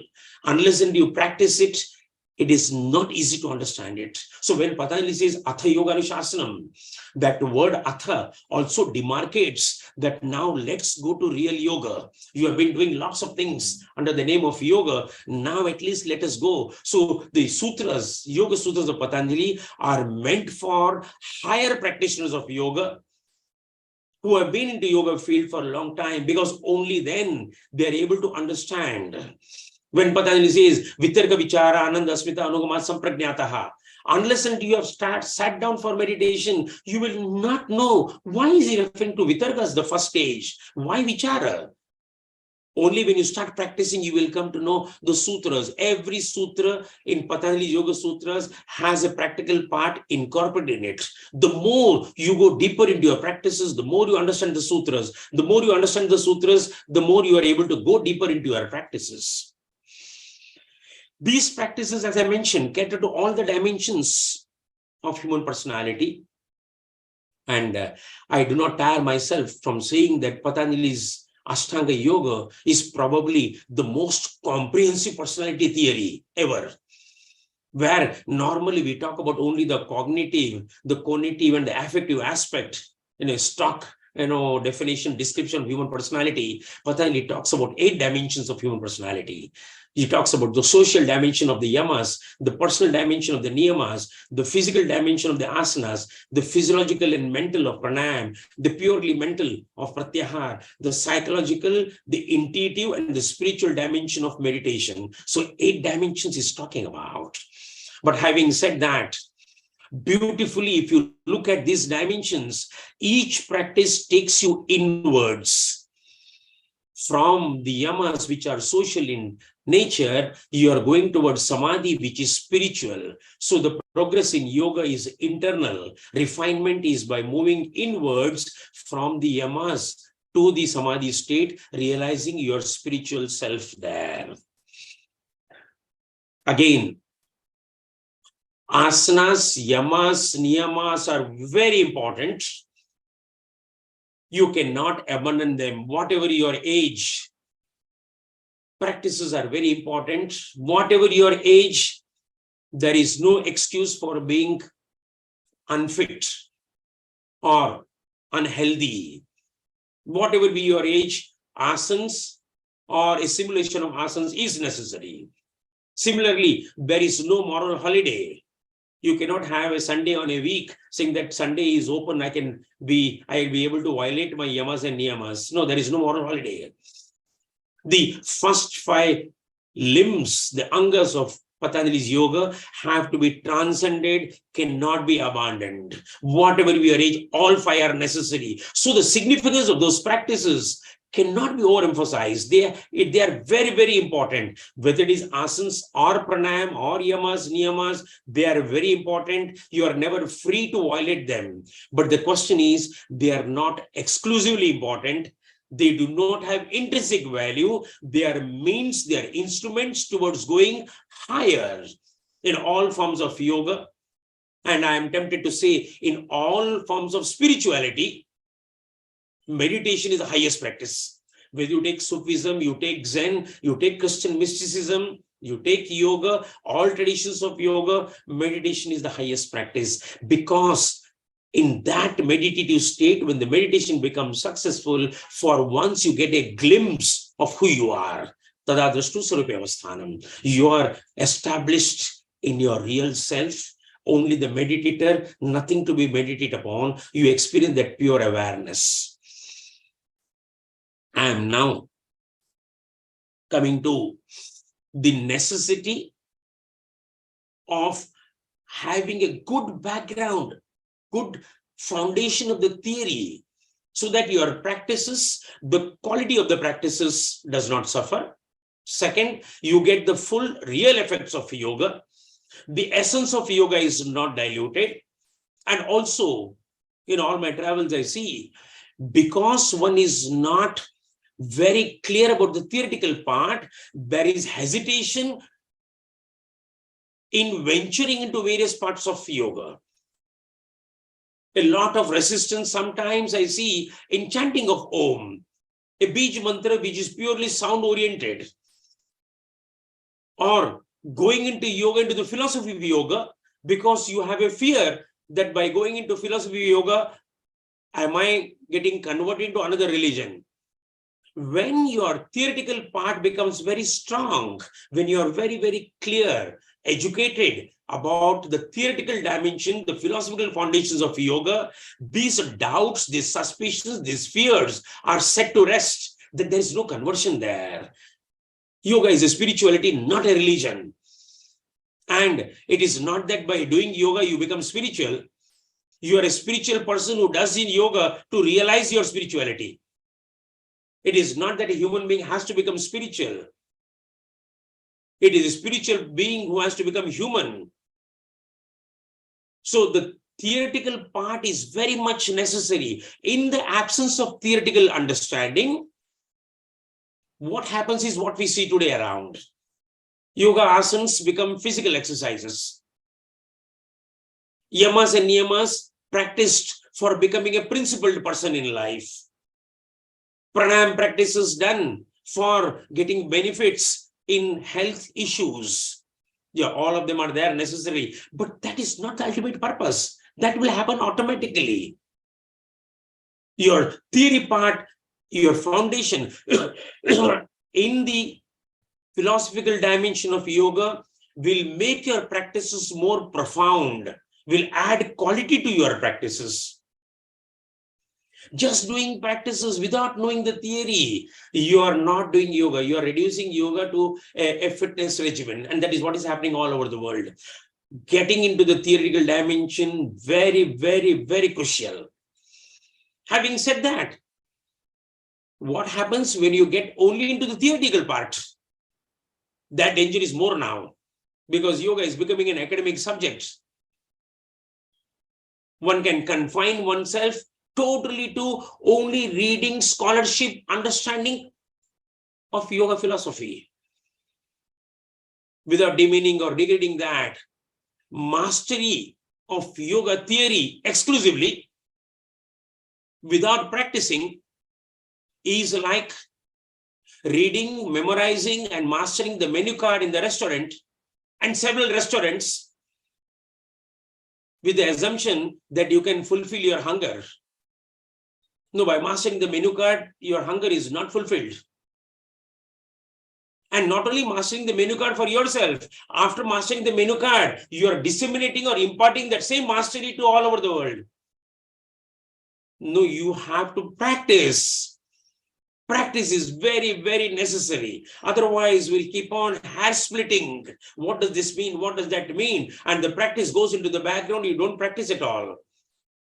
Personally speaking, I have a slight bias towards practice as against theory. Even if you are not fully conversant with the theoretical part, still practice. The benefits and things are nicely available. But if you're only on the theoretical side, you're not getting any benefits at all. And today, when certificates, diplomas, degrees are available, galore, the temptation is there to go into this deeper and deeper research. I came across a nice researcher who, a beautiful PowerPoint presentation, the researcher was totally obese. And the PowerPoint presentation was how yoga practices can help in reducing obesity. No, this is totally paradoxical. When you are practicing, theory becomes essential, necessary, but only theory. Whether it is a practitioner, whether it is a teacher, whether it is a therapist, in fact, therapy more so. Today, we have the omniscient Google. You can type into the Google for any ailment, what is the therapy, yogic therapy, and it will give you a good list of all the practices. The distinguishing feature between a yoga therapist and any other therapist, most of the therapists, is that yoga therapists cannot practice therapy without practicing yoga. You cannot read from books and prescribe therapy. No, you have to practice. Only when you practice, you understand your body, you see what these practices enable you to do, how you can modify, bring about variations in the practice. So whether it is a therapist, a teacher who only reads books and talks from books, lacks conviction. When your teaching is backed by your practice, there is force, power in what you speak. We never ask a guru in a Guru Shishya Parampara, can you show us proof about what you're talking? The guru will keep quiet, stand up and say, I'm the proof. Because he or she has been practicing. When you practice, you don't require proof. Only when you don't practice, you require proof. Practicing is very, very crucial. So you will see both the theory and the practice become so important coming together. And both are complementary to each other. The more you understand, the richer your practice. The richer your practice, the more you understand. That is why the first sentence I said, congratulations to Sanskrit Department of Bombay University for choosing this topic of theory and practice. Because all of us talk about theory and practice, but when you go into it, you see this is the crux of yoga. Neither can theory exist exclusively as yoga. Neither can practices exist exclusively as yoga practices without knowing the foundations, philosophical foundations of why you're practicing, what are you practicing. Both are complementing. Both enable a practitioner, a sadhaka, a teacher an acharya, a therapist, to go deeper and deeper into the practices. I would end my talk once again congratulating the Sanskrit department of Mumbai University for making this seminar happen. My best wishes to all the practitioners here, teachers here, therapists present today. The numbers on the screen are heartening. Once again, kudos to Mumbai University for bringing all of us together. And you are, all of you, in for a treat with so many scholars and practitioners waiting to share their experiences and their wisdom with all of you. My best wishes to all of you in your journey of yoga. My best wishes to Sanskrit University. Keep holding such conferences more and more. Thank you very much. Take care. Thank you very much, sir, for pointing out to the very crux of the theme, that is yoga theory and practice. You have very well explained, first of all, the intricacies of the yoga philosophy, and very valuable thought. I think we should mark this, that Patanjali's every sutra has practice incorporated it. So if anyone is mastering theory or practice exclusively, it is definitely dangerous. So yoga teaching always should be supported by practice, and this is the valuable thought, a takeaway from this conference, I would say. So thank you very much for presenting keynote address, sir. Namaste. Thank you, Dr. Gowde, and thank you so much for your insights, Dr. Rao. Your work in the field of sports, uniting the abilities of yoga with modern day sports is very well known. Thank you again. I now call upon Dr. Madhvi Narsare, Associate Professor, Department of Sanskrit, to please introduce our special guest, Dr. Miki Mehta. Dr. Narsare. Namo Namaha. It is my proud privilege to introduce Dr. Miki Mehta. Dr. Miki Mehta is a global leading holistic health guru and has completed 52 years of yoga and in a span of 41 years of professional run. He has bagged prestigious awards like Health and Wellness Icon of the Economic Times. He has also received an award at Azadi Ka Amrit Mahotsav, the 75th year celebrations from the Ministry of Cultural Affairs in Switzerland for excellence and pioneer in holistic health. He is also serving the Ministry of External Affairs, Videsh Bhavan, Mumbai, on cultural health. He is the author of 3 bestsellers, The Shunyam Quotient and Lose Weight, Gain Shape, and recently launched Immunity with Padma Shri Super Chef Sanjeev Kapoor.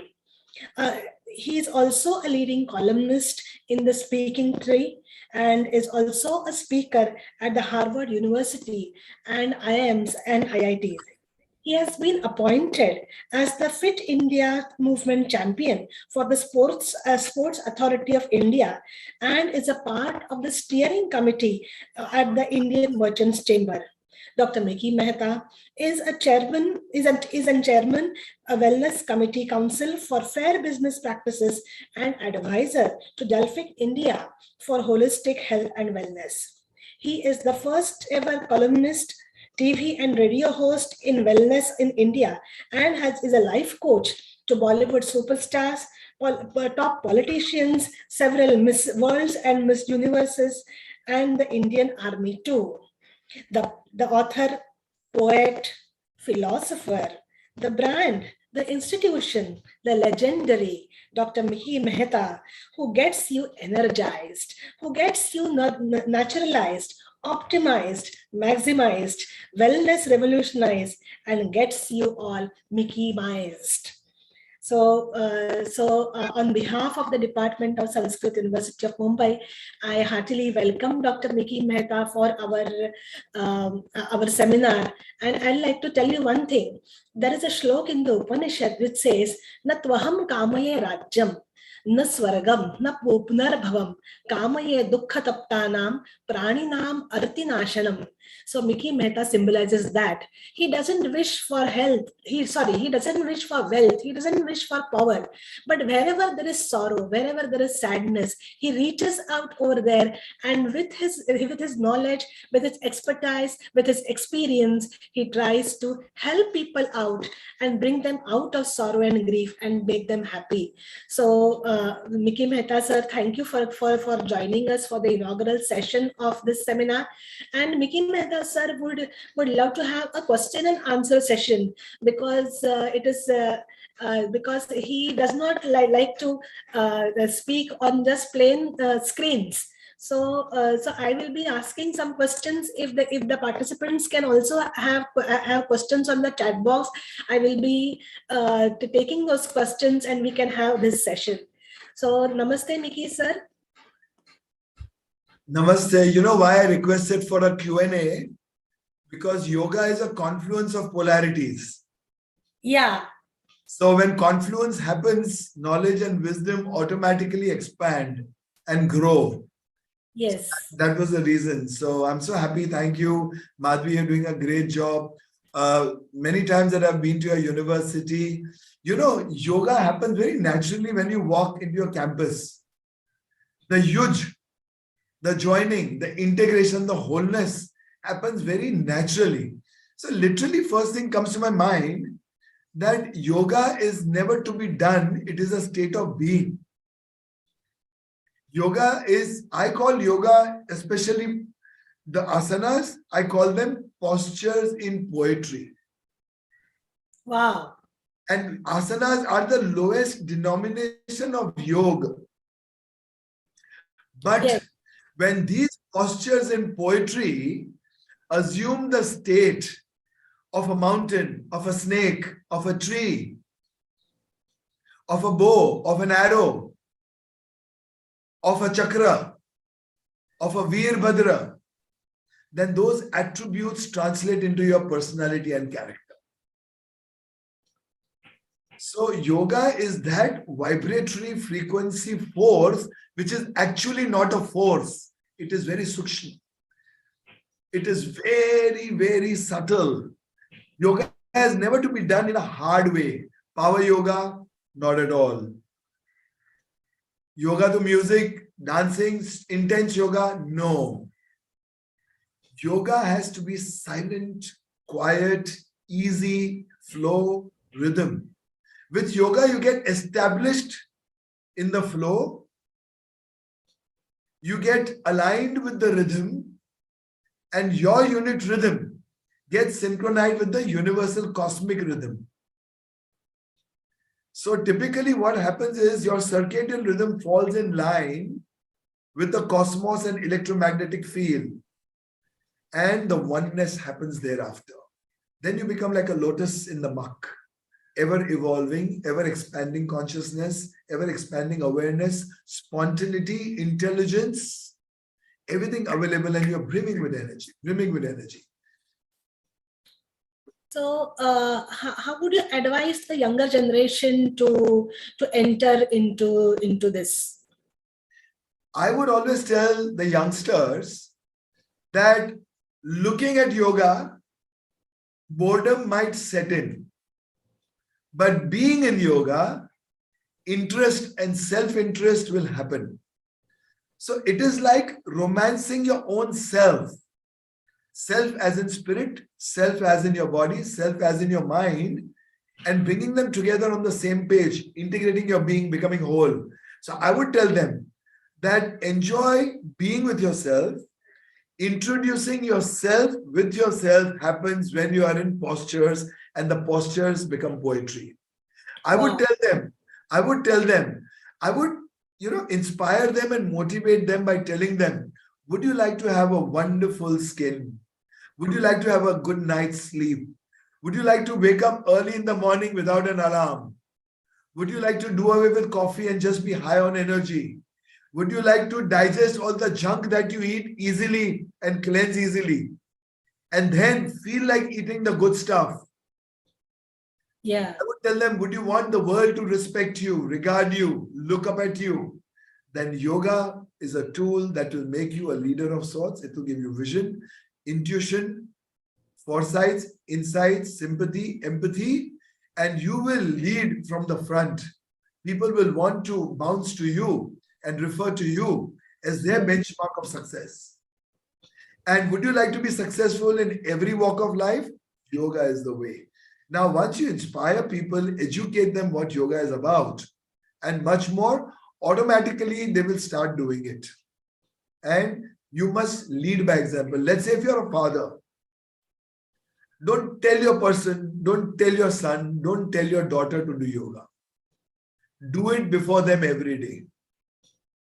The rub-off of that, seeing the way you shape up, seeing the way you shine, illuminate, seeing the way you remain calm, seeing all that, automatically people. So lead by example.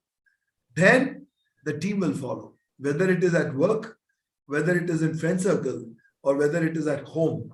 Be the leader who influences by leading with example. Yeah. With yourself.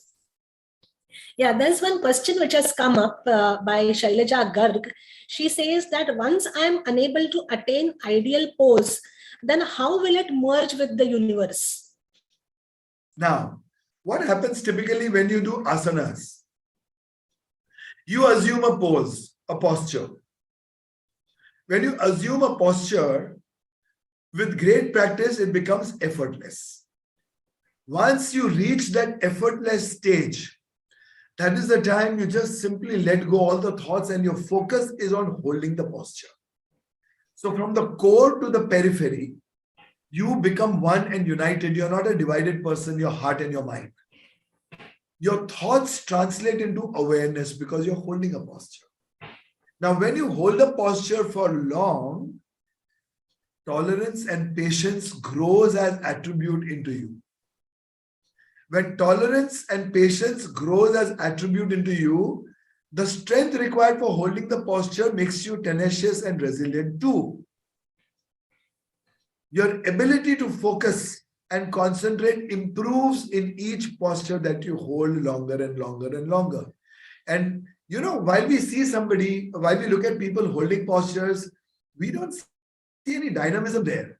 But the person who's holding the posture within realizes the dynamism and enjoys the challenge of holding it longer and longer and the capability of it. So you become saksham, you become samarth, you get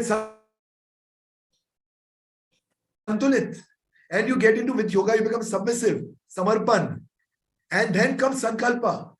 With sankalpa comes shrishti and samruddhi. So yoga makes you leader in every walk of life, beginning with asanas. Of course, yama, niyama, asana, pranayama, pratyahara, dhyana, samadhi are also important. But you can go to them when you self-discipline yourself, and with your postures, you make your body subservient, then your mind becomes subservient. And this is without the aspect of wanting to control it.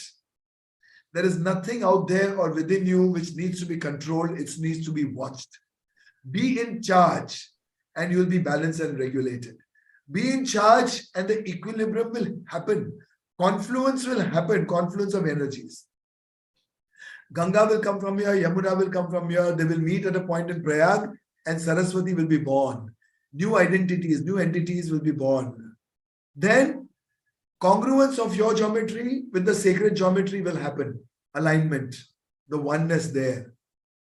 Also prefrontal cortex consonance will happen with all the living beings. And limbic resonance happens with the whole universe. You begin to understand the language of the sun, the moon, the stars, when you're deep in silence and deep in a meditative frame of mind. The whole mindfulness angle of the West is all sham. It is mindlessness. Empty your mind and fill it with the light of awareness. Empty the junk of thoughts and fill it with the light of awareness, consciousness, light of being. Your being will become becoming, your being will become seeing. So it is, the Upanishads have mentioned about a state known as a mani bhava. Mani bhava. A mani bhava, that is non-mind state. So man is full of complications. Yes. Aman. The word Aman means peace, because where there is man, there is no peace. And you know, I'd written these lines sometime behind. मनुष्य वो जो मन का मारा, जो प्रकृति से पूरा होता है, योग प्रकृति से पूरा होता है, वो पुरुष होता है। जो पुरुष होता है वो पूरक होता है, कंप्लीट। जो पूरक पुरुष होता है वो उत्तम होता है, शायद वही पुरुषोत्तम राम होता है। And this Rama means not the Rama that we know only, Rama that comes in every yug, including me. I consider myself as Rama. Wow. I'm looking out for my Sita. No, I'm already married, but Rama को उल्टा करो तो अमर होता है। हाँ. और अमृत की धारा सहस्त्रा से लेके मूल धारा तक का सफर करती है, तो वो करुणा की राधा बन के लौट आती है। सो राधा धारा, रामा अमृत, हरे राम राम राम हरे हरे, हरे Krishna Krishna Krishna Hare Hare. This makes you complete in every sense of a well-rounded human being. तो योग दर्शन से लेके, from philosophy से लेके, it translates into making a Purushottam. Now Purushottam doesn't mean male. Purusharth means a complete human being. Yes. So there is one question asked by Anita Lashkare, who says how yoga helps in personality development. So I just spoke about when asanas bring you patience, tolerance, then strengthening you, your core, your confidence, then resilience, tenacity, and in submissiveness, in samarpan, you get balance, santulan. In samarpan and santulan, you get vision, clarity. So confusions dissolve and clarity arises. Complexities dissolve and your sight becomes a vision. Your eyesight becomes a vision. So yoga helps you clarify your being within, clarify your environment outside, and it joins you, integrates you with everything animate, inanimate about the universe. Yes.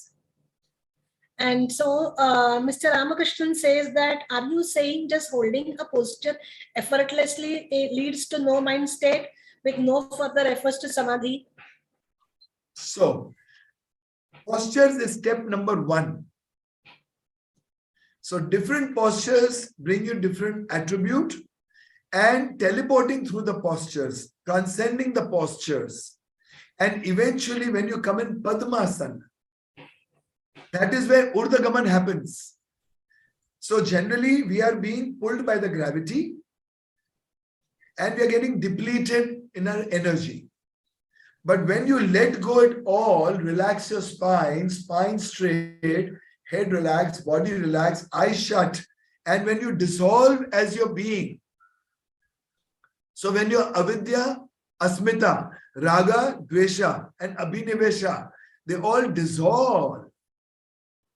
That is the time, the state of no-mindness, samadhi, bliss, ananda, light of awareness begins to grow simultaneously. Influence of that makes you deeper, gets you deeper into that state, and the memory of that keeps bringing you back every day to practice it, to be it, to observe it, and to become it. Wow, truly insightful. So, Mr. Ramakrishnan, I hope your question is answered. Shailaja Garg has a question, and she says that that we can we challenge anatomical and age limitations while practicing yoga? Yogis who have completely reached there, the ultimate, they have the capability to get dug inside a grave, shut it up, and live without light, air, water, fire for as many years at will, just on ether akasha. Akasha has the potential to hold life if you have trained your akasha, if you are aware of your akasha, if your akasha has become buoyant. With that principle of Pancha Mahabhuta being stimulated and balanced, your doshas being balanced, you can literally stall your aging and begin to reverse it gradually. It's a tightrope walk, but it is possible. Ayurveda says, Vata, Pitta, Kapha. जब बिगड़ेगी आपकी वात तो लग जाएगी आपकी वात. जब उत्तेजित हो जाएगा आपका चित्त तो बिगड़ेगा आपका पित्त। ये दो चीज याद रख के चलना। और योग में, आसन में, प्रत्याहार में, ये सारे जितने हमारे वात पित्त कफ के दोष है वो यूनिदोषी हो जाते हैं, संतुलित हो जाते हैं, इक्विलिब्रियम आ जाता है, होम्योस्टेसिस आती है, और उससे हम इक्वानिमिटी आती है, हम शरीर के ऊपर उठ जाते हैं। And so there's one question by Vinay Pawar who says, how would you interpret yoga as moksha pravartak? So the relationship between yoga and moksha. देखिए, मोक्ष और निर्वाण बहुत बड़े शब्द हैं। हम शायद जन्मों जन्मों की तलाश के बाद आज यहां पहुंचे हैं जहां मोक्ष की बात फिर कर रहे हैं। So it is a process. जैसे दही बनने में 12 घंटे लगते हैं, बच्चा आने में 9 महीने लगते हैं, तो मोक्ष और निर्वाण का भी एक प्रोसेस है, एक कर्व है, जहां पर आप परिधि से हटके केंद्रित हो जाते हो और वो केंद्र पे टिक पाते हो। So withdrawing from the circumference where you keep spinning and stopping at the center when you become still. So from ocean you come to the lake. So life is seldom a lake, it is more an ocean, and ocean is always in motion. So life, sanskara, sanskriti, kirti, karya, karma, ये सारे motions हैं। वहां से हटके जब हम आनंदा में आते हैं, सब वैराग्य करके छोड़ के और उसमें आनंदित रहते हैं, तो हमारे काम, क्रोध, लोभ, मोह, मद, माया, मत्सर से हमको छुटकारा मिलता है। और छुटकारा हम छोड़ते नहीं है, वो छूट जाता है। जैसे वो गाना है ना, शीशा हो या दिल आखिर में टूट जाता है, वैसे ये काम, क्रोध, लोभ, मोह छूट जाता है, छूट जाते हैं। तो योग में, योग की प्रक्रिया में सारी चीजें छूट जाती है, क्योंकि हम स्वयं में स्थित हो जाते हैं, स्वयं में उपस्थित हो जाते हैं, स्वयं में होना जानते हैं, और स्वयं को होने देने की प्रक्रिया में हम भागीदार बन जाते हैं। Wow. So how to change the thought process through yoga is a question asked by Uday. Uday means sunrise. Yeah. We don't try to change the thought process in yoga. No. आप साक्षी बन जाओ. Watch the thoughts that are coming in. See, you must see a child playing and doing mischief, a small child. Watch from far till the child gets your attention. Once the child becomes attentive of your attention, automatically disruption happens and he stops doing the wrong things. So watching your thoughts, don't entertain your thoughts. When you go to a party, you meet people and you meet 20,000 people there. But what happens, instead of meeting people, you just watch them as a witness and don't connect with them. So they will not come and greet you. So don't greet your thoughts. Don't attend to them. Then they will latch on. Watch them come, watch them go. Watch them come, watch them go. And if you become that watcher, automatically there'll be space and gaps between the thoughts that you will realize. Then the space and the gaps become larger and bigger and bigger and bigger. And that is how you get free from them. किसी चीज को control या change करने की कोशिश मत करो, हम कुछ नहीं कर सकते, हम तो सिर्फ मनुष्य हैं। भगवान भी चेंज नहीं करता, वो सिर्फ दृष्टा है, उसके देखने में ही परिवर्तन होता है, उसके देखने से ही हम रूपांतरित हो जाते हैं, और उसकी नजर को हमारी तरफ खींचने के लिए हमारी नजर केंद्रित होनी चाहिए। अगर हम दृष्टा बन गए तो दृष्टा के साथ नजर मिल जाएगी, भगवान के साथ मिलन हो जाएगा। Beautiful, beautiful. संगम हो जाएगा। Yeah, yeah. So Mr. Ramakrishna has a comment. He says, wonderful golden practical sutras for living yoga in our lives 24/7. Miki Mehta ji, I bow to you. So the students have... I bow to you, everybody, because of which I am flowing. You become the reason of my flow. So whenever I flow, I keep bowing to this world. So thank you, Miki sir. for such a enlightening session. And I hope that the answers, the questions which our participants have asked, they have been answered. And I hope that will change our perception towards life. So thank you, Mickey sir, once again. Thank you. Lastly, I'd like to say that with yoga, you can get energized, maximized, optimized, naturalized, internalized, eternalized, evolutionized, revolutionized, humanized, immunized, revitalized, all negativity neutralized. With Dr. Mickey Mehta, get hypnotized, mesmerized, to get Mickey Mind. Yeah. Thank you so much. Thank you. I thank the Mumbai University, and I thank Madhvi for thinking about me. And I bless you, I pray for you, and I pray for all the yoga practitioners out there that may we all grow and become stars in the sky and shine upon the world and bring the world out of darkness. Yeah. Thank you. Thank you, sir. Thank you. Yeah. Over to you, Vrishali. Yeah, thank you. Thank you, Madhvi. And thank you so much, Dr. Mehta. Your expertise in holistic healing and fitness is legendary. This has been a truly wonderful start to the seminar. The insights by our inaugural speakers have been just amazing. I now request Dr. Suchitra Tazne, Assistant Professor, Department of Sanskrit, to please deliver the vote of thanks. Thank you, Vrishali. I, Dr. Sujitra Tazne, thanks organizer for giving me this opportunity of vote of thanks. Let me thanks first Dr. Madhusudan Penna. I give thanks from my core of heart to Dr. Madhusudan Penna, in charge Vice Chancellor, Kavikulaguru Kalidas Sanskrit University, Nagpur, for his inaugural speech. I especially thanks to our special guest, Mickey Mehta, for his special remarks with question and answer on wellness and enlightening us on our health. Then I thanks Dr. Ganesh Rao, founder of ACT Yoga and chief advisor, for his keynote address. And a memorable thanks to all the audience, without whom this seminar would not have been fruitful. Now, it's my prime duty to thanks the technical team who have provided this online platform for this seminar.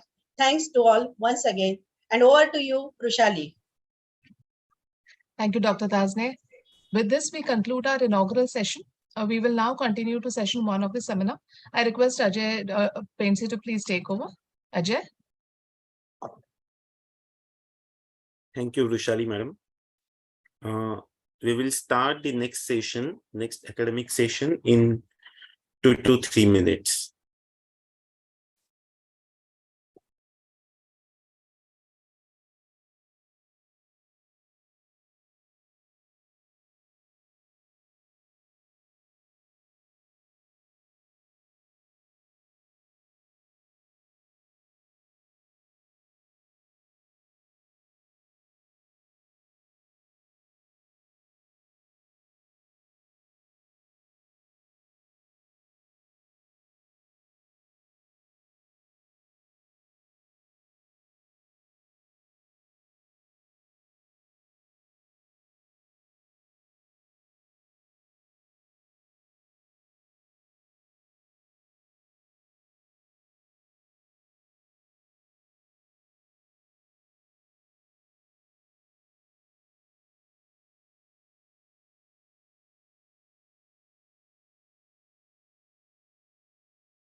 Namo Namaha. I welcome you all to the first academic session of this scholarly gathering. In this session, we have three distinguished personalities to share their wisdom on our conference theme, that is Yoga, Theory and Practice. To chair this session, we have Dr. Ganesh Rao sir, an eminent scholar of yoga. In the inaugural session, Dr. Shakuntala Gowde madam has briefly introduced Dr. Ganesh Rao sir, and through his keynote address, we have already witnessed his scholarship and authoritativeness on the topic. Moreover, he made us ponder on the various aspects of yoga. With his permission, I would like to start the session. Ganesh Rao sir, can we please start? Dr. Painse, please go ahead. Thank you, sir. I request all scholarly speakers and inquisitive audience to note that questions will be taken at the end of the session. Our first speaker is Dr. Sharmila Virkar madam, who works as a professor in the Department of Philosophy, University of Mumbai. She has pursued BA, MA and PhD degree in philosophy. She is the chairperson of Research Ethics Committee of Hindustan Unilever Limited, Bangalore, and a member of the Executive Council of Maharashtra Tattvajnan Parishad. 3 students have completed their PhD under her guidance. She has presented research papers in various national and international conferences. She is the recipient of Ideal Teacher Award named Pracharya Shivaji Rao Bhosle Adarsha Shikshak Puraskar in November 2018 and Dr. Suryakant Ghugre Best Research Award in 2021. Today, she is going to present her research on the topic Yoga as Philosophy of Transcendence. I request her to start the presentation. Sharmila Virkar madam. Thank you, Dr. Painse and Dr. Shakuntala Gowde for extending the invitation.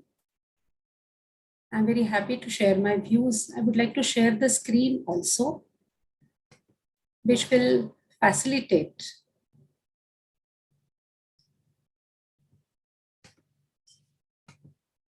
Madam, please share the screen. Sure.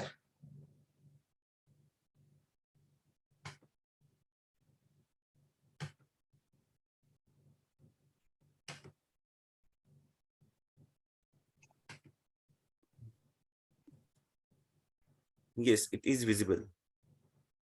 Basically, the title of my paper is Yoga as Philosophy of Transcendence. The aim here is double-fold. I want to present yoga as philosophy of transcendence and want to highlight that it can be regarded as critical, comparative, and comprehensive way of life.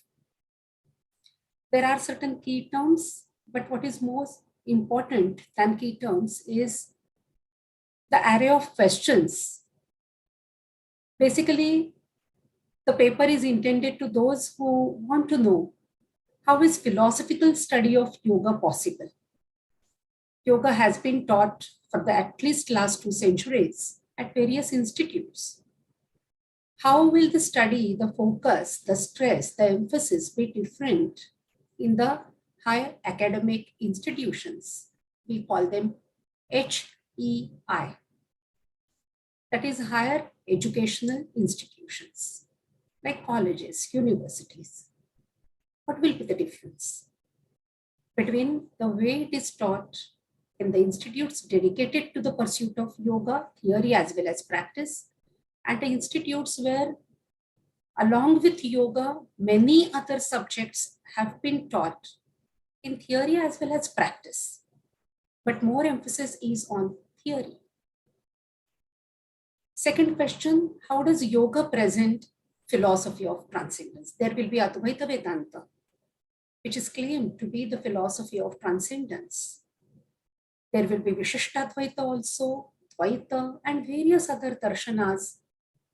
Moreover, there will be different ideologies, different religions, which also have the philosophy of transcendence.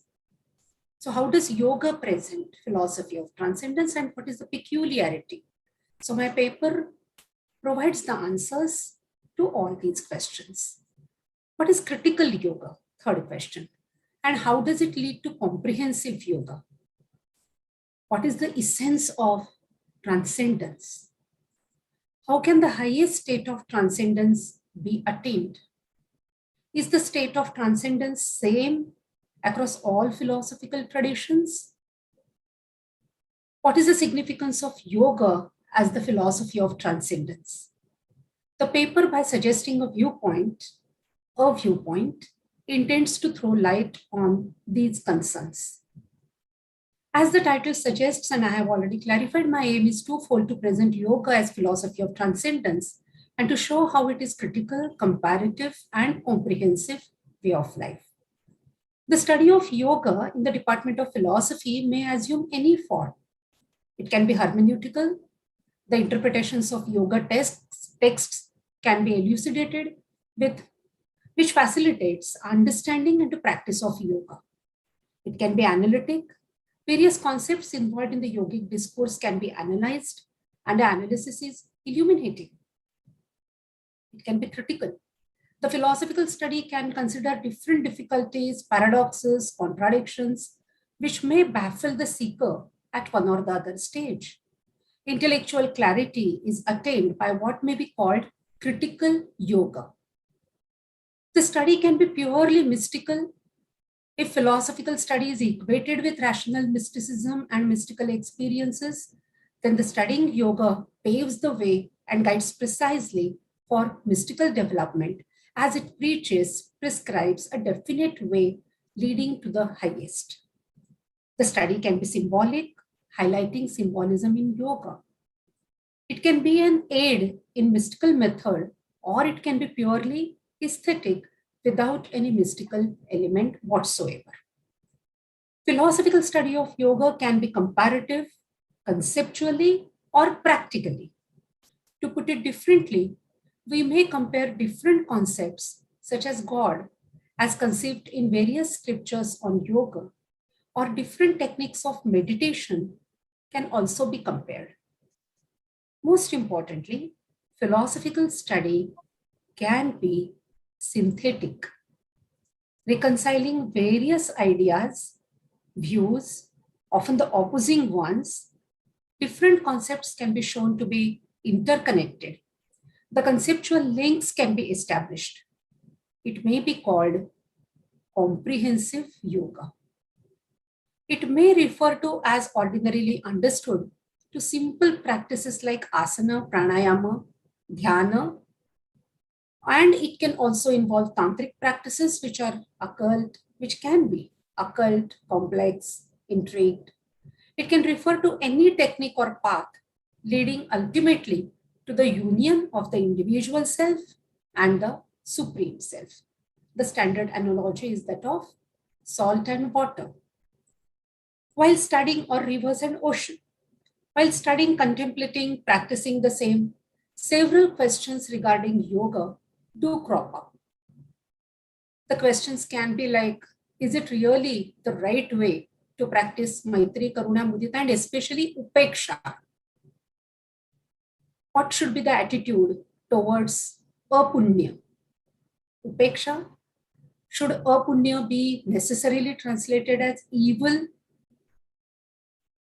There can be innumerable questions, and I'm happy that certain questions will be tackled even in this seminar.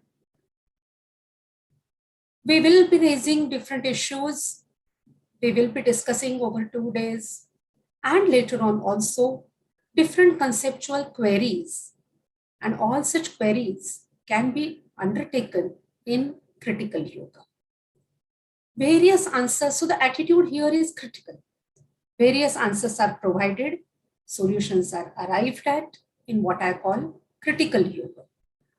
Critical yoga does not at all imply the negative outlook of criticizing the yoga. Critical yoga simply means considering yoga deeply with faith. Faith is an essential component in the yoga system. Critical yoga does not lay exclusive emphasis on faith, nor does it exclude faith, believing that faith and reason are equally important. What is envisaged is the synthesis of faith and reason. Critical attitude with comparative thought ultimately culminates in comprehensive outlook. I repeat because this is the gist of the paper. Critical attitude with comparative thought ultimately culminates in comprehensive outlook to life. Those who are familiar with R.D. Ranade and his rational mysticism will be reminded of him as a philosopher in whose works, whether it is constructive survey of Upanishadic philosophy or whether it is Bhagavad Gita as the philosophy of God realization or Vedanta as the culmination of Indian philosophy, what we find is critical attitude with comparative thought and ultimately it culminates in comprehensive outlook to life. But of course, he is an Advaitin, and here we are speaking of yoga, so I have not included his philosophical references here. I intend to assert the same thing, that yoga is the philosophy of transcendence. In fact, because for a common man, it is difficult, if not impossible, to reach in one life the highest goal of Advaita. Yoga is open for all. It can be conceived as a stepping stone to Advaitic realization. So keeping a lay person, I have made here the claim that yoga is the philosophy of transcendence. All may not be eligible, capable, understanding and having the Advaitic realization. So I repeat, the stepping stone can be yoga, the dualistic, if not pluralistic philosophy, because it includes three principles, Purusha, Prakriti, and Purusha Vishesha, or Purushottama is the word used in the Bhagavad Gita, Uttama Purushastvanyaha. Here we speak of Ishvara, which is regarded as Klesha Karma Vipakashahi Aparamrushtaha. So it is different from Purusha, and in that sense I will say pluralistic. The point is that this kind of pluralistic understanding is comprehensive, it includes everyone. So even if Advaitam Paramarthataha, Advaita, it also promotes the comprehensive outlook to life. Therefore, my title does not include the word the here. The is included here. Because what I think is this is the peculiarity of yoga, darshana, as different from Advaitic darshana. In Advaita, eligibility is emphasized. Adhikari is a very important concept. It's not open for all and sundry. Whereas here you will find yoga is open for everyone. And therefore, keeping in mind the common interests of all, we find that yoga is the philosophy of transcendence. But strictly speaking, it is not the philosophy. It can be presented as philosophy of transcendence. Encyclopedia Britannica mentions that transcendence is going beyond a limit or surpassing a boundary, whereas immanence is remaining within or existing within the confines of a limit. The original Latin word is transcendia, which means to move beyond, and is usually juxtaposed to the word immanent, derived from the Latin root in mania, that is to stay within. Patanjali's program of clarification involving yoking or sublimating all our energies to the process of awakening. Each part of this program, I'm quoting, although interdependent with every other part, addresses a different level of personhood. The aim here is not of academic argumentation. As Aurobindo points out, that the Gita is not a weapon for dialectic warfare. So also yoga is not a system. I have just applied what Aurobindo has said about the Gita to yoga. As Aurobindo points out that the Gita is not a weapon for dialectic warfare, so also yoga is not a system to be defended or refuted academically. It is not meant for the same. Yet, in the Department of Philosophy or in universities, we have to do it. But it can also be used for realization, which is its basic purpose. So, yoga, theory, and practice is very significant theme that has been selected for the seminar. It is meant for realization, but questions are possible at this stage. In the words of Dinah Baptiste, Yoga Sutras is a layered and multifaceted body of work that leaves with more questions than answers. Critical yoga thus can help such seekers to clarify the muddy ground, if any, and can facilitate samadhi and even kaivalya during his lifespan. My point is that the detailed study of yoga leads to what may be called beyond yoga.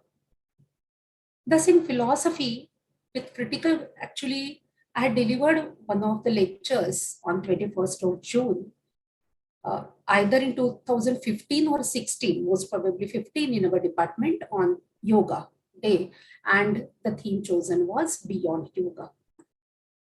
Thus, in philosophy with critical, and the same point was maintained that there is a need to transcend the yoga, that is philosophy of transcendence. Thus, in philosophy with critical questions, we proceed considering, comparing, contrasting several perspectives, arriving ultimately at the culmination of kaivalya. It is the ideal of human life. It is the stage of transcendence, which is said to be the Samambodham in Sankhya Yoga systems and in the Bhagavad Gita. Yoga spells out the meaning and nature of transcendence, emphasizing ways and means to attain the same. Therefore, it can be regarded as philosophy of transcendence. It has been observed, we do get the references online, I have given, that we can speak of consciousness transcendence in yoga. The altered states of consciousness, the evolved consciousness, the ordinary consciousness of duality, multiplicity, diversity, plurality, variety gets transcended when discriminatory discernment or viveka khyati is attained. Let us start with the description of transcendence. It is sensory transcendence as well. Sense perception is limited as objects and senses have limitations. But as asserted throughout Vibhuti-pada, ordinary limits get transcended. What is ordinarily neither perceptible in practice nor in principle gets perceived. The experiences over and above routine, mundane experiences. The experience of deepest recesses of life are common at this stage. There is semantic transcendence in the sense terms are realized to be inadequate for describing the profound experiences, and basically the experiences are realized to be ineffable, indefinable, indescribable. It can be epistemic. This is now what I have quoted. All the other consciousness or experience or semantic transcendence has been spoken of. I have cited those references, and this is something which is my contribution.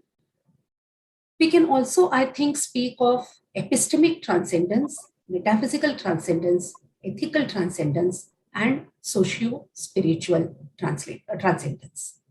Usual sequence is ethical, social, and spiritual. Now, we always speak of ethical problems, for example, or ethical dimensions, social aspects, and spiritual aspects, dimensions, concerns.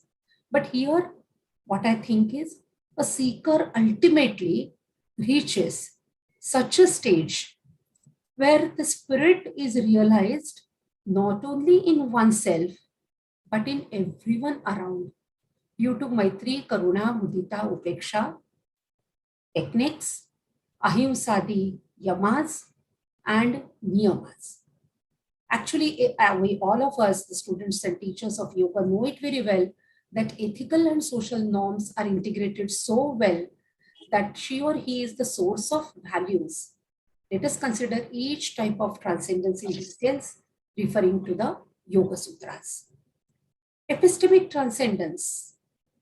The conventional categories of truth and falsity, validity and invalidity get transcended at the highest level of yogic development. The concepts like Prasankhya, Viveka Khyati, all these, belong to Yoga Sutras.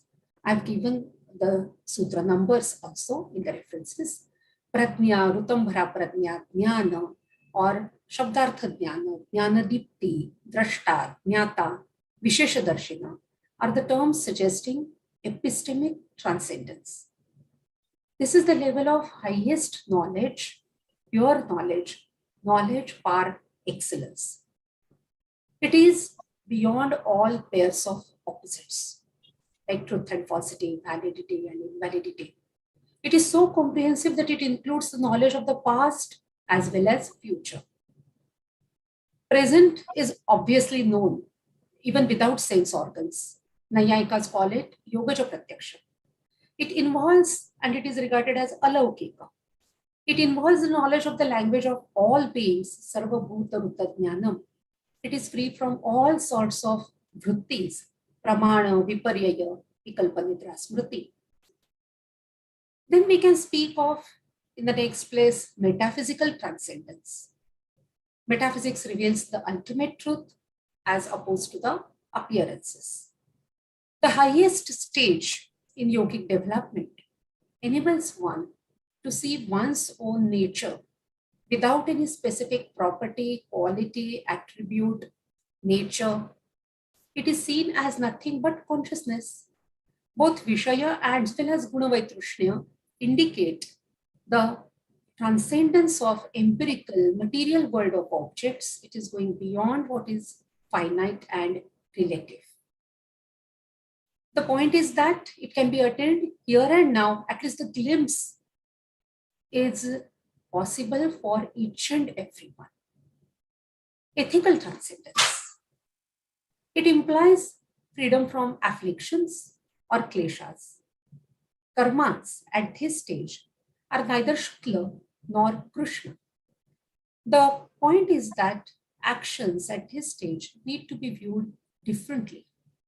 The result of Viveka Khyati is Dharma Megha Samadhi. Dharma Megha, Dharma assumes the form of a cloud, and virtue, merit, goodness dawns and sets standards for others. It's the source of morality, virtue.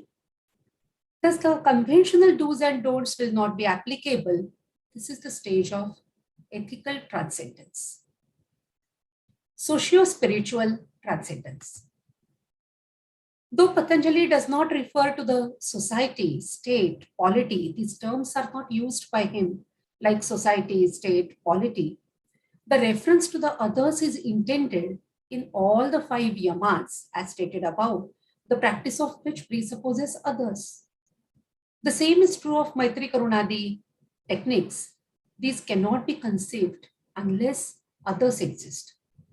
Thus, the social concern is embedded in Patanjali Yoga, but what is most important is that Vishesha Darshina gets endowed with special vision or insight to note micro as well as macro details of whatever is perceived and even non-perceived.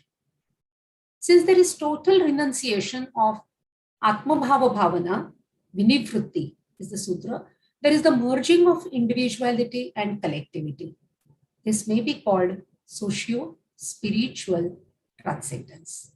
This is the reason why we have not considered social transcendence separately, because there is no word which stands for society or polity, all that is presumed. As I have said earlier, social thought is embedded in Patanjali Yoga. So socio-spiritual, the two get mingled so well. They are fused so well that we can speak of only socio-spiritual transcendence. In the next place, let me bring out the significance of yoga as the philosophy of transcendence. In the 20th century, We have seen the areas like philosophy of science, philosophy of language, philosophy of religion, philosophy of mathematics, philosophy of history, philosophy of law, philosophy of art. All these have been developed so well. Philosophy of consciousness is another important domain. Thus, each area of knowledge needs to be philosophized. Similarly, each super specialized area also needs to be philosophized. The demand is met in case of, say, philosophy of peace. Peace studies have been carried out at various centers established by UGC long back. Much more needs to be done. And areas like philosophy of transcendence need to be developed academically, considering, comparing, contrasting various issues in each system. The idea of transcendence runs through Upanishads, Bhagavad Gita, Ashtavakra Gita, Dhammapada, Bible, Quran. It is referred to as Brahmisthiti or self-realization. It is the state of self-transcendence in its ethical as well as spiritual sense, which is intended at all places and at all times. Desirelessness, conquering senses and mind, egolessness, selflessness, tranquility, equanimity are essential aspects of this state. It is characterized by non-attachment, non-violence, and non-avarice. The peculiarity of Yoga Sutras is that it is permissive in its approach. Its liberal way is obvious by the use of the word va, means or. Ishwar Pranidhana Dva and all the other 6 techniques which are prescribed with the word va. For example, Yatha Bhimata Dhyana Dva. So again, va has been used. Either this or the other alternative modes are always stated clearly, emphatically, and gracefully. This is the broad-mindedness or open-mindedness which is known right from the Vedas as Ano Bhadraha Kratavo Yantu Vishwataha. The point is that it is essential to note that there is always the choice. Though the path of knowledge is only for those who are eligible, the path of action, devotion, meditation, and the merging of all these paths are open for all. As pointed out by B.K.S. Iyengar, Ishvara is divinity in a general and non-denominational sense. Ishvara includes various concepts of divinity.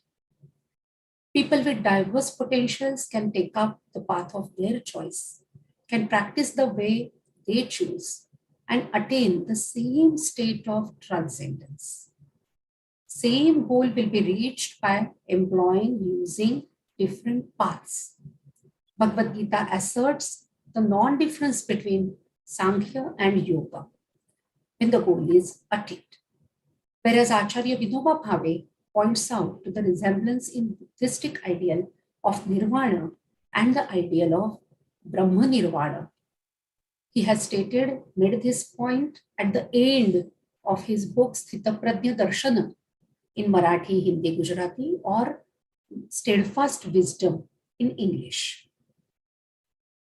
What he has argued is that just as in the Bhagavad Gita it is stated, Ekam Sankyam Cha Yogam Cha Ya Pashyati Sa Pashyati, in the 5th chapter of the Gita. So also says Vinoba Bhave, Ekam Brahmam Cha Shunyam Cha Ya Pashyati Sa Pashyati. Ekam Brahmam Cha Shunya, because Brahma, which is Shunya, is Purna, and he equates Purna and Shunya. So he points out to the resemblance in the Buddhistic ideal of Nirvana and the ideal of Brahma Nirvana stated in the Gita. In nutshell, the paths initially are different, but culminate in the end and all have the same experience of the transcendence. So the philosophy of transcendence is important, and yoga lays down a definite discipline, eightfold paths, limbs for pursuing the same. The critical, comparative, and comprehensive perspective can help to develop yoga as philosophy of transcendence. So I think I have elaborated everything, but I would like to interact with you. And if you have your questions in mind, please speak about it. And later on also, since my email ID is not very difficult, you can post the questions by email, WhatsApp, whatever mode is convenient for you. But if there are the questions at this juncture, please go ahead. Thank you. Thank you, madam. We will take question answer session at the end of this session. Yes, fine. Thank you, madam, for starting the academic session by sharing your thoughts on very appropriate topic. Our second speaker is Dr. Ulka Nathu, madam. She has completed her MD and DGO degrees from University of Mumbai. She has completed diploma and advanced diploma in yoga. Currently, she is the director of Nest Hospital, which is situated in Thane region. She is vice chairperson of Yoga Certification Board of Ministry of Ayush, Government of India. She has worked as an expert on yoga for Maternal and Child Health Ministry of Ayush, Government of India. Her publications are mostly related to yoga and diabetes. She has received various awards like Yoga Ratna Award, Yoga Mitra Award, Tejaswini Award for her immense contribution in the field of yoga. Indian Medical Association felicitated her by 25th hour award for extraordinary achievement in passion beyond profession in 25th hour of the day. She has delivered many talks as a faculty in national and international conferences. Today, she is going to throw a light on the topic challenges of yoga as therapy. I request her to start her presentation. Dr. Ulka Nathu, madam.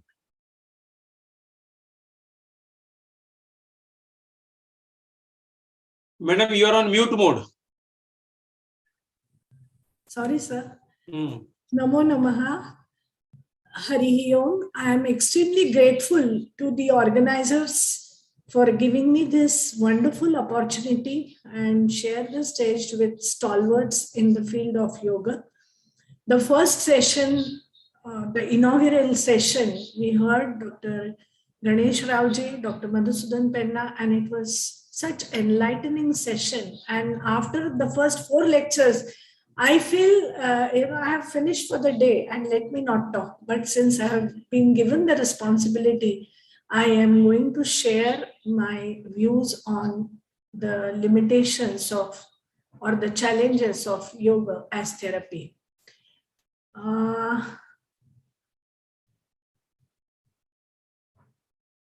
Let me move ahead with the presentation.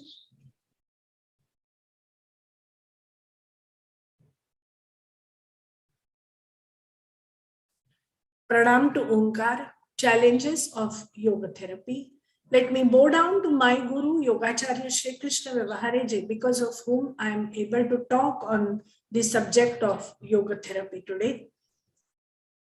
The sequence of my presentation is going to be like this: the concept of health, the concept of disease, limitations of modern medicine, concept or definition of yoga, concept of yoga as a therapy tool, utility in modern medicine of yoga therapy, misconceptions and limitations of yoga as therapy, and challenges of yoga therapy, and of course the take-home message. My Paramaguru Yogacharya Paramahansa Swami Satyananda Saraswati mentioned in 60s that yoga is our heritage of yesterday, need of today, and culture of tomorrow. Swami Vivekananda also mentions that materialism can give only world prosperity, while the spiritual science is for eternal life. Materialism and its all miseries can never be conquered by materialism. So, this statement says it all, that the problems which are related to our materialistic viewpoint, which are all psychosomatic diseases, I'm just coming to that, can never be conquered by materialism. So what Vivekananda ji said, that yoga should not remain only a thought movement, but it should be made socially relevant. This statement of Swami Vivekananda motivated my Guru Yogacharya Sri Krishna Vyavahare ji, and because of this, he came out with lot of thinking process and his wisdom about the yoga therapy, and I'm going to share his views. Yoga, as the yoga lovers and practitioners believe, is an integration and harmony between the thoughts, words, and deeds, an integration between the head, heart, and hands. We all are aware about the definitions of yoga, what yoga is. It's, like the story of that old man who was blind, and the elephant he touches, and the various parts of elephant, he says that is elephant. So something like that. Yoga is skill and efficiency in action, supreme secret of life, control over the modification of chitta, giver of untold happiness. On the definitions of yoga, we can have one confidence. But I'm not going into the detail of any of these. The point is yoga a science? Because we've been thinking of yoga in terms of philosophy, let us understand it from that perspective. But I'm going to put up the perspective of a doctor, medical doctor, sometime later.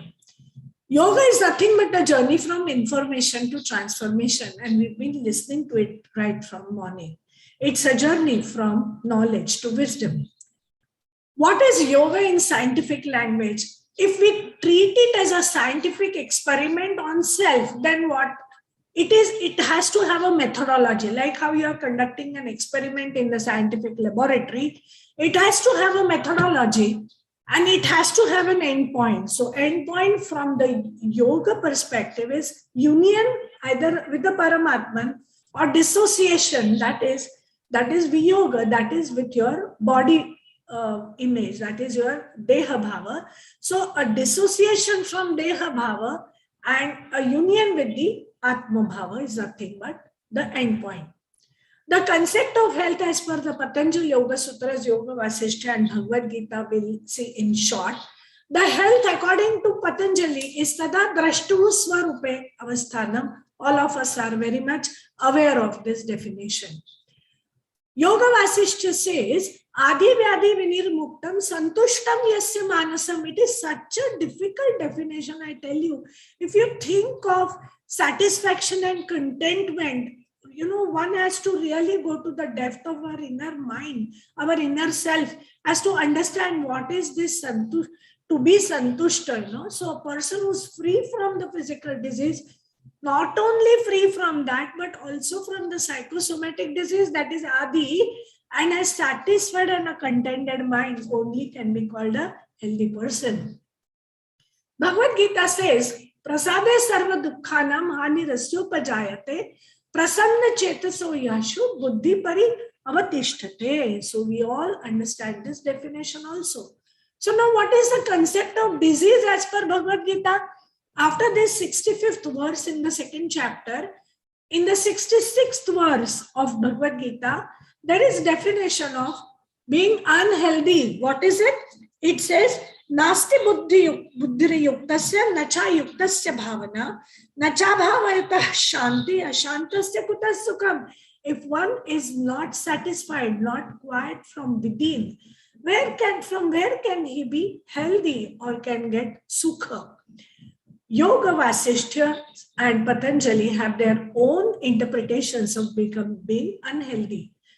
Yoga Vasishtha says, Adhayo Vagi Vyadhaya Shaiva Dvayam Dukkhasya Karanam. What is the reason for being dukhi? The cause of pain is unhappiness and uneasiness. The healing by medicine is pleasure, and total annihilation is liberation. So I'm not going to the detail, but he says the etiology for all this is asamam vahatit prane nadya yanto visamstitim. Sorry for the typing error. It says when the vital airs breathe irregularly and the nerves are deranged in the same way, as if it is the misrule of the king, which puts the laws of the rim like the Varnashrama Dharma into disorder. But simple. So it is either the Ajirnatva, Atijirnatva or Kujirnatva of prana, asama distribution of the pranic energy, which is responsible for disease. Something similar, Swami Vivekananda says. He says, a wave in the ocean must be at the cost of hollow elsewhere. I'm not going into the detail of this Vasishtha analysis of Vyadhis, that is Adhija and Anadhija Vyadhi. What is most important for us to understand is being involved in worldly activities gets us disturbed and agitated. And it is this stupid mind which goes and flows at speed of God knows what. It just cannot be controlled. And it is this speed of mind which is responsible for the Kshobha. But Vasishtha also reassures that with power, will, intellect, and certain techniques, mind can be controlled skillfully. Even Gita assures us Abhyasa and Vairagya definitely are the means to control the mind. And why is control of mind important as far as the control of diseases is important? We'll come to it soon. Some Dr. Ganesh Rao also mentioned about Vyadhi and how it is important for Patanjali. And these are Heya, Heya, Hetu, Hana and Hanupaya. That means there is Heya, there is Dukkha. The Dukkha is from the metaphysical and from the philosophical point of view. It is this Dukkha that is this the suffering in the world. And there is a cause of pain, that is avidya, attachment. We've been talking about it since morning. Freedom from Dukkha, that is equally important. That is what we are craving for. No, nobody likes to be unhappy. Why? Because our inner core is of that of Ananda. We are Ananda Swarupa. We don't like to be unhappy, not even physically, not even mentally, not even emotionally, nothing. So we just want to be, happy, and we just want we are running after the happiness or Ananda. So freedom from Dukkha is our right. That is freedom or relief from suffering. Then treatment of suffering. For that, what do you have to do? You have to do Abhyasa, Vairagya, Kriya Yoga, and to achieve this Viveka Khyati. That is what is important. What is the concept of modern medicine? Now, this is totally 180-degree opposite. The causes of disease are many. It says there are psychosomatic causes, there are infections which are responsible, there is trauma, there are congenital causes. By birth, there are hereditary factors responsible. There are some environmental factors responsible. Malignancy can be one of the cause of suffering, uneasiness, and iatrogenic. That is what is hospital-acquired infections. Even if you are admitted for some reason to the hospital, it is the hospital or nosocomial infections. The hospital gives you the infection, rather than treating you. Hospital gives you the gift of infection. So this is something which is very, very different from what we have thought of suffering in the philosophical point of view. And the treatment modality which was thought was medicines, surgery, or prevention of disease by means of vaccination. Now, what is our job? Modern science cannot provide an answer for everything. In spite of all the modern advances in the treatment, while the lifespan has increased, man has not become immortal at all anywhere in the world. People are now dying at an older age of a different set of diseases, and the most prominent among them being the hypertension, heart disease, stroke, complications of diabetes and cancer. Those are called the non-communicable diseases or NCDs. What is the reason for this? The reason is because there is not a single identifiable factor. I cannot say that, yes, you have high blood pressure because of stress in life, or you have high blood pressure because of hereditary factors, or high BP because you have consumed some medicine, the side effect of which is high blood pressure. So point is, there is not a single clearly identifiable reason or the factor. And our new disorders, which I just described to you, are the result of slow accumulation of damage over decades. The damage is inflicted silently by an unhealthy lifestyle, of which mental stress is a major accompaniment. So, what are the limitations of modern medicine? Why are we looking at yoga as some science or something which we can relieve us of our sufferings? I'm talking of only physical suffering. I have not yet come to the subject of our adhyatmika or adidaivika suffering as such. So, escalating cost of medicines, unpredictable outcome of the medical treatment, iatrogenic disease, which I just talked to you about. Technology at times can prove injurious rather than being helpful. Problem of multiple drug resistance and difficulty to treat diseases which have multiple factors responsible for development of disease. If I treat one cause, there is other cause present there which can always exacerbate the disease. Commercialization of our noble profession. Modern medicine makes the patient a passive recipient of the treatment.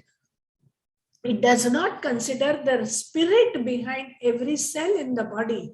And sometimes other systems of healing are considered as disparate and antagonistic. See, the doctors, I'm very sorry to say this, but sometimes the scientific world and the world of this spirituality, instead of coming together, they have an antagonistic attitude to each other, which is what does not help the patients in their healing process.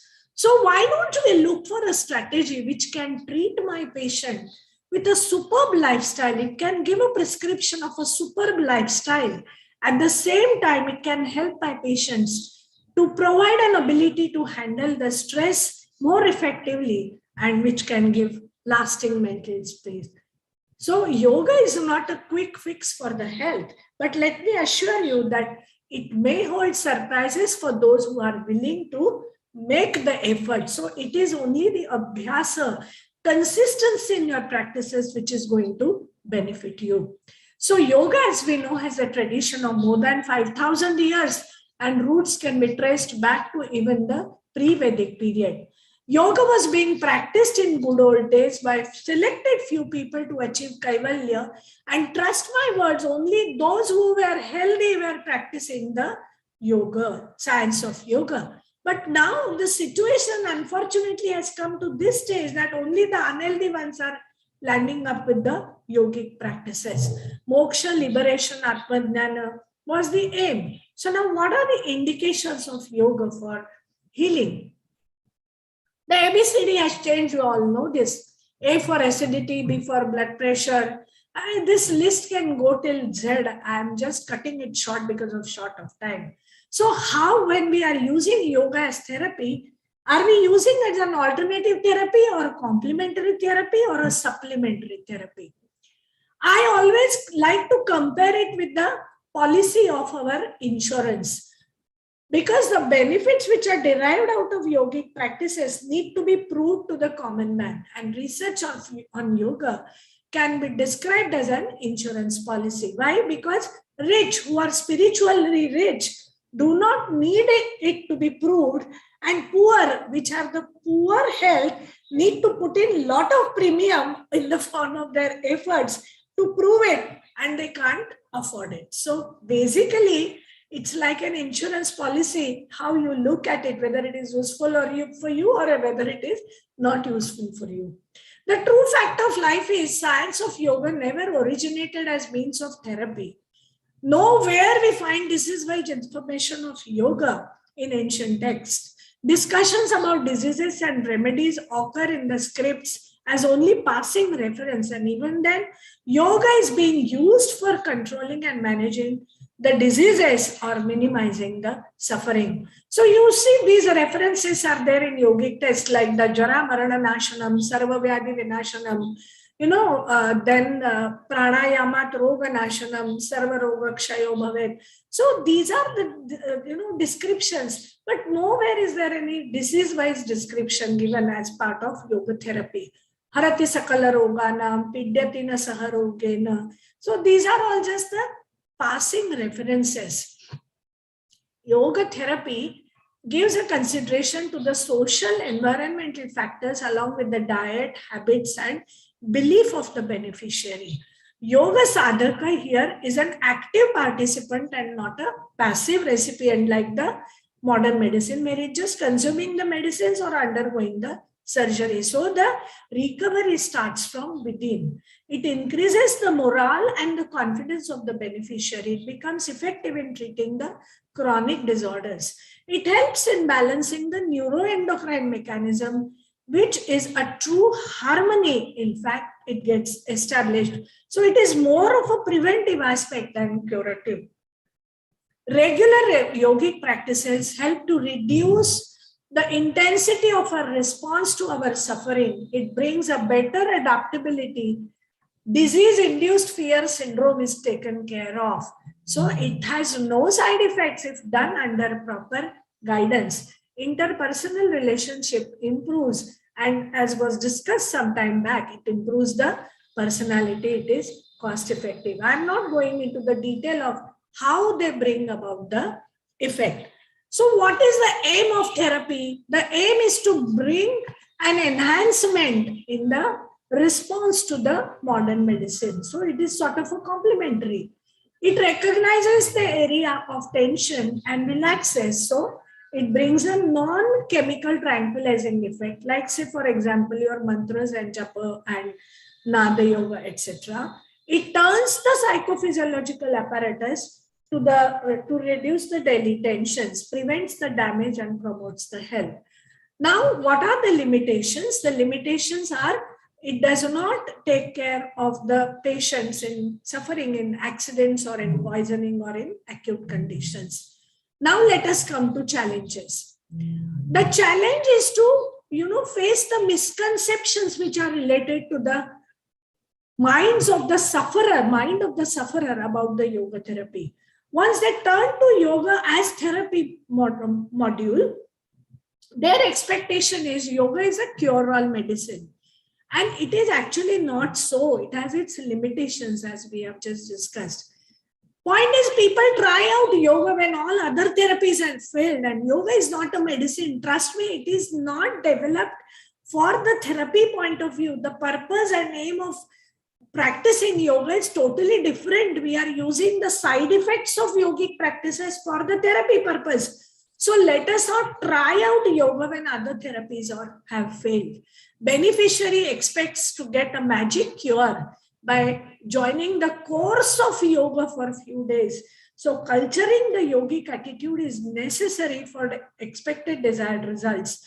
Yoga therapy cannot be forced on anybody. Allow sufficient time to remove the old habits and implant the new ones. Asanas or the yogic postures are only considered as yoga by people. It is not so. Yoga, as it is being hammered on our mind that it is a lifestyle, and asanas are used to prepare the body and mind for the yogic practices. So the beneficiary needs to understand this, and the yoga teacher needs to imbibe this on the mind of the beneficiary. So only it is a concept that only retired people have free time and so they can practice yoga. And now I don't have time because I have a very busy schedule. It is not so. And alert and vigilant living itself is sadhana. Dr. Rao has has taught us in the morning what is the difference in sadhana and what is the difference in learning it as a science. So don't be under the impression that you have to, practice it as course or whatever. So don't treat yogic practice as a course of antibiotics. I have done a course of 3 months and still I am not getting all right. It is nothing like that. Yoga needs to be practiced for lifetime. As we just said, it is a methodized effort to self-perfection. So accept it as a lifestyle. Swamiji says, practicing asanas is like kg of your yogic practices. But imbibing the principles and accepting it as a lifestyle can only convert it to your yogi. So you let yoga be practiced as yoga vidya and not as only a physical practice of yoga. So even if a person is not physically able to carry out the practice of asanas, still by this definition he can practice yoga. Do not perform practices. See, now because of the limitation of the physical limitations everyone has in attending the conference or attending the class, we all are learning by the online module. That's a different story. But there has to be an efficient teacher who can see you online also properly, find out the mistakes if you are doing, and then especially while doing Kapalbhati or any kriyas. Treatment of other pathies has to be stopped is one concept, that I will stop all my allopathy medication once I'm on yoga therapy. No, it should not be done. The challenge is, convincing people that yes, do not stop your regular treatment. The regular treatment, the dosages automatically will, reduce once you practice the sadhana properly. Asanas are practiced as dynamic exercise, and there is no difference in physiotherapy or going to a gym and performing asanas. Don't do it like that. Finally, it is the involvement, the dedication, the urge, the desire and consistency in your practice which is more important than anything else. There is nothing like what can I do to reduce the size of my fibroids or reduce the size of the ovarian cyst or endometriosis. Oh, madam, what can I do for having a normal delivery? Nothing like that. So, I try and understand the essence of the whole system and the concept. The concept of, I don't have time right now to go into the detail of all this. See, it is the culturing of the emotions, this center, the hypothalamus and the pituitary gland, which is why all these hormones on the right side come under control, and the growth hormone, which is the maintenance department of your body, which comes under control, and that is a reason of Jara, Marana, Nashanam. Now let us go fast, very fast. I don't have time. Now I just want to tell you that after you practice, the arrows are going up and then you reach the point of the spirituality. So you reach the subtle, unseen, unmanifest and micro level after practicing at the gross, seen, manifest and the macro level. So now yoga provides a philosophical framework to stage of acceptance. So firstly, whether it is legitimate yoga to use for prevention and treatment is the valid question asked by medicals. Second, whether the watered down version of yoga should be used in medicine can really be called yoga. That is one more question, challenge. And finally, whether the illness is the right reason for getting initiated into yoga. See, these are all the stalwarts like Herbert Benson, Deepak Chopra, Dean Ornish, Larry Dossey, Dr. Nagaratna, Dr. Bijlani, all people who have motivated us to be in the field of yoga, and they are using it as a therapeutic science too. But finally, the ultimate aim has to be to go to the unseen. So the challenges are faced by the therapist. The challenges are faced by the patient and by the situation. So last two slides, the concept of universal integrity of minds is the basis of philosophy which has to be accepted by both the therapist and beneficiary, which is very difficult. Concept of Atma Shakti or Adhyatma Shakti, it is the basis for treating the various disorders, and that has to be understood. This Shakti cannot be measured or shown as the physical presence, and this can be judged only by the person with experience and logic. So concept of prana shakti has to be understood by the therapist, which is very difficult. So if the therapist is able to establish a link between the universal mind, only then he or she will have the capacity to treat the person. It means only Atma Sakshatkari can be a therapist. So if you and I are claiming to be the therapists, I think we should think twice. As was mentioned in the morning, sadhana by the practitioner is a must if you are going to be yoga therapist. The flow can be only from high level to low level. You cannot expect a flow of energy from the low level to high level. So yoga therapy does not have a system of its own diagnosis. Spiritual healing considers concept of pranamaya kosha and sapta chakras for the diagnosis and treatment. So unless and until you are an expert in this field, you cannot act as a purely therapist. So you as therapist have to be consistent with your sadhana, and he should not be, the therapist cannot afford to be sinful or jealous. He should be full of empathy to act like a therapist. It is very difficult to get a therapist of such high degree, and it is very difficult to get a highly recipient beneficiary. So science of yoga therapy, according to me, cannot be taken lightly at all. The challenges for the patient are the multifactorial etiology of diseases, demanding lifestyle, lack of time, lack of faith by the patient, too much commercial attitude. If I am paying this much, I should get this much. Like, the relief or the response, bad food habits by the beneficiary, expectation of yoga capsule for limited time, no interest in understanding the philosophy is also a limitation as far as the response to treatment is concerned. The situation challenges the beneficiary is far off, and you are trying to give the treatment too much advanced and too much expectations from the therapist in the organ affected situation, and diseases related to trauma, poisoning. People expect miracles. That is not fair. What is health after all? Health is nothing but HEALTH, his energy acquired lovingly through him. So health is nothing but a beautiful combination of healthy body, happy mind, lovely life, and divine intellect. So it is only the combination of Sahaja Yoga, that is simplified yogic practices, Satatya Yoga, consistency practices. This applies to both the therapist and to the beneficiary. And the Samaja Yoga, that socially relevant yoga, which is the need and culture of tomorrow. I am grateful to all my gurus, the teachers, the writings of Swamiji, my Guruji, Dr. Nagaratna, Dr. Suresh and Mrs. Shila Sahasrabuddhe. And I'm extremely grateful to all my gurus, and I bow down to them. Once again, a big thank you to all of you for the opportunity which you have given me. I hope in the limited time I was able to convey whatever I wanted to. Hari Om.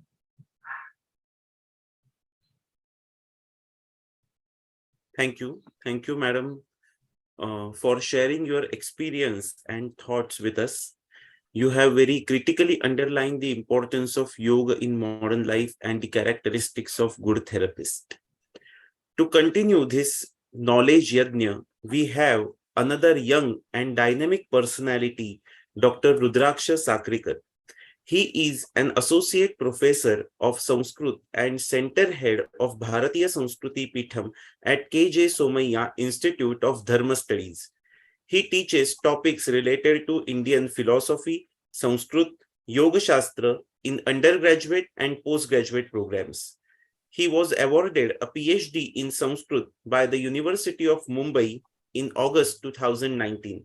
He received 6 gold medals and 1 silver medal for standing first in MA at the Department of Sanskrit, as well as the Faculty of Arts of Banaras Hindu University in the year 2008.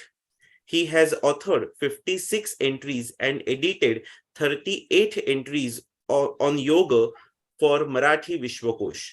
He is a principal investigator of the research project of preparing a dictionary of yoga terms, funded by Central Sanskrit University, New Delhi. He is a PhD guide for Sanskrit and Yoga Shastra at Somaiya Vidyavihar University.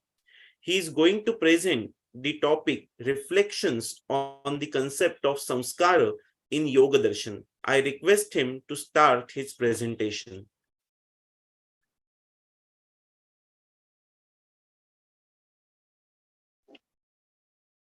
Hello, thank you so much, Ajay sir. Can you hear me properly? Yes, yes. My pranams to all the yoga practitioners and yoga scholars who are present here. My pranams to the chairperson, Dr. Ganesh Rao sir, and also Sharmila Virkar madam and Dr. Ulka Nathu madam who presented papers before me. The topic of my presentation today is reflections on the concept of samskara in Yoga Darshan. Sorry to disturb you. Yeah. We are not able to see you. Please start your video. Yeah, my video is on, sir. Yeah, it is seen. It is seen. It is visible. You can go ahead. Okay. Yeah, the topic of my presentation today is reflections on the concept of samskara in Yoga Darshan. So just before starting my presentation, I would just would like to share what is my perspective on presenting this topic. So as already in the morning session, our chairperson, Dr. Ganesh Rao sir, has spoken about the importance of understanding theory also and the importance of the practices also.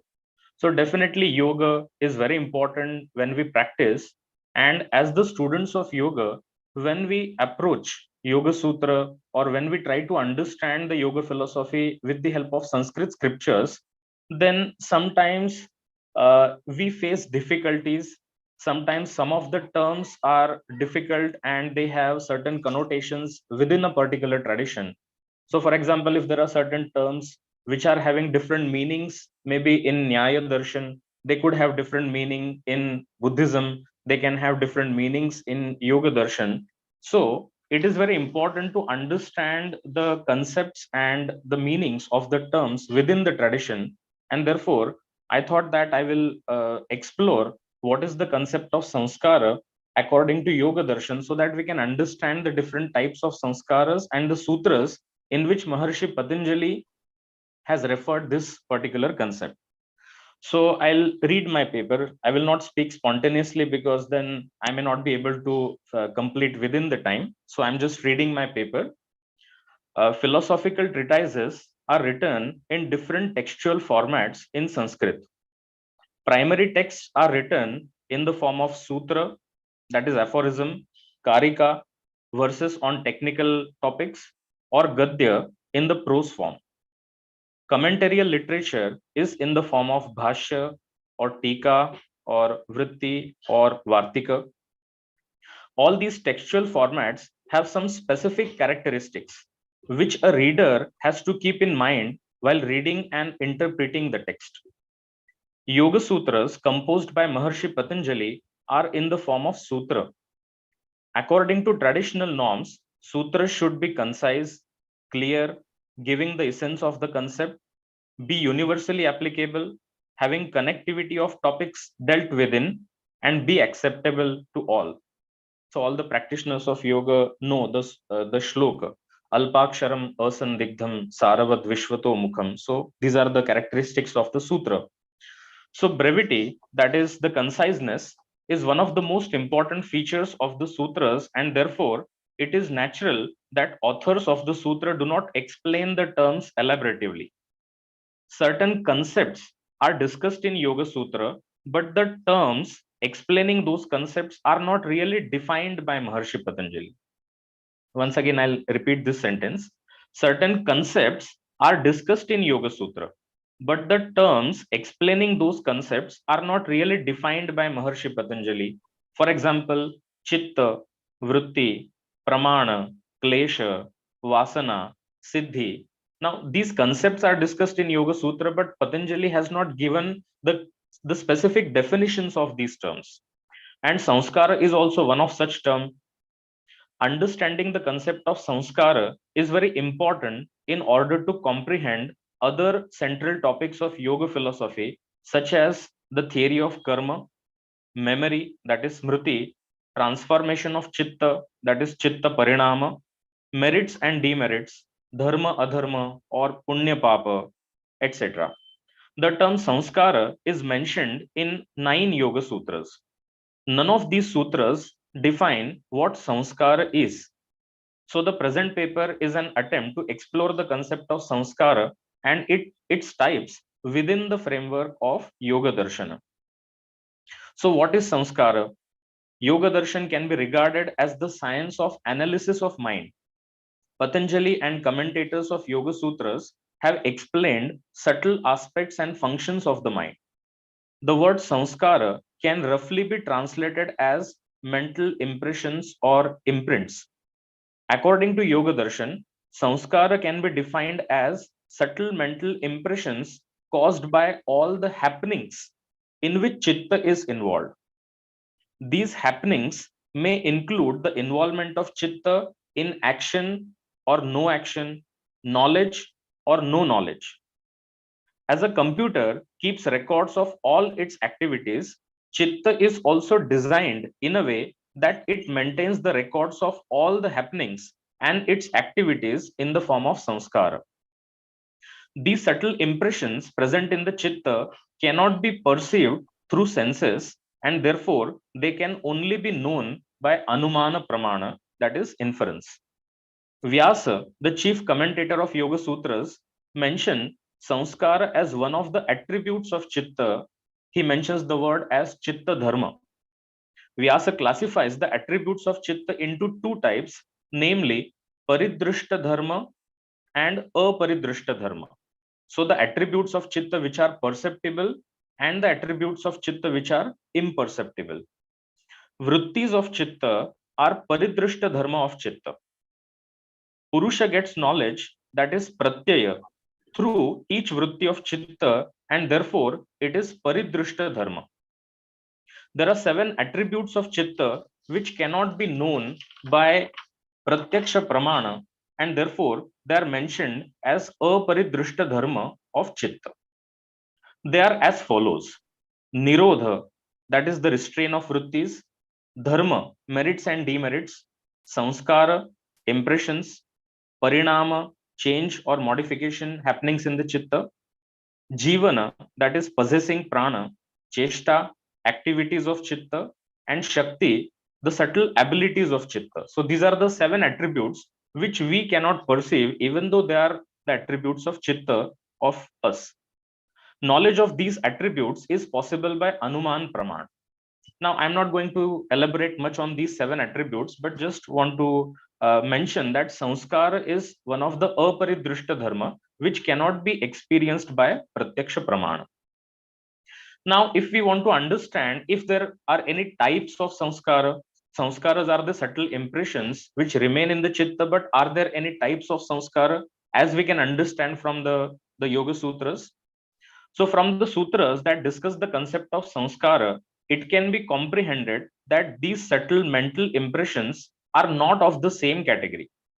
The classification of samskaras can be done in different ways. So while explaining 3 types of transformations of the chitta, that is chitta parinama, Patanjali has mentioned 2 basic types of samskara: vyutthana samskara and nirodha samskara. This particular reference comes in the following sutra: vyutthana nirodha samskarayoho abhibhava pradurbhavau nirodha kshana chitta anvayah nirodha parinamah. So this is the sutra 3.9. Vyutthana and nirodha samskaras are contrary to each other.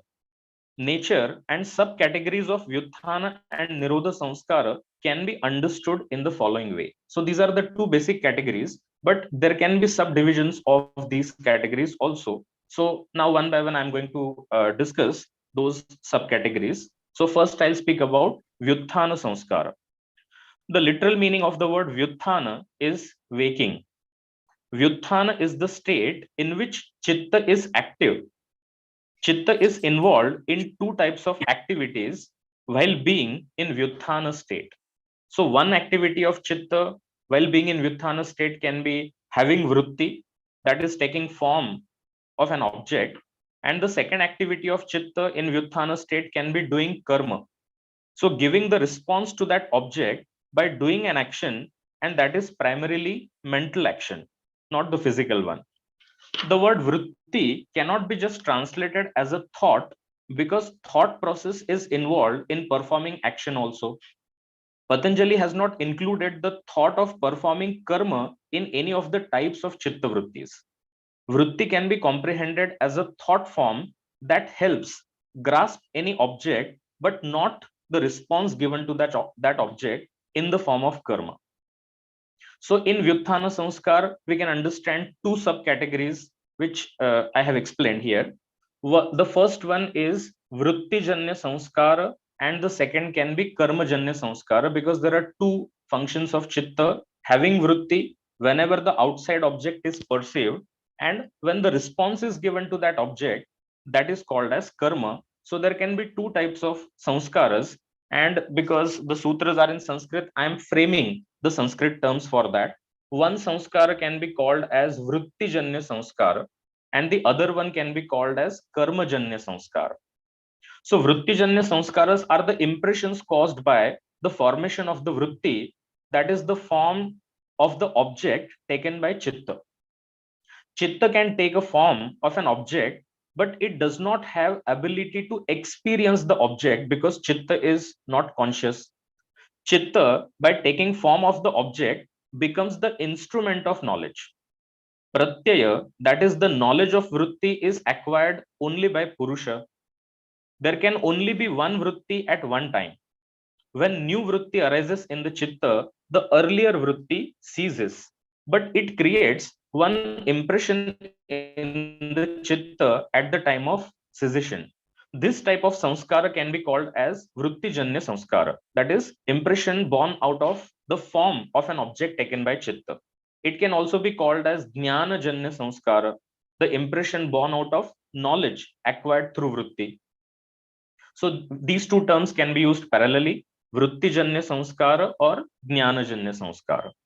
So vritti remains for a limited period, but the impression created by vritti remains permanently in the chitta, and this type of samskara gives rise to smriti in the future.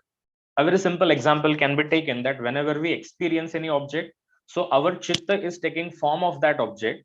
That perception is only for limited period of time, but any time in the future we can remember that object, we can remember that experience that we have already taken. So the samskara which is giving rise to memory is vrittijanya samskara.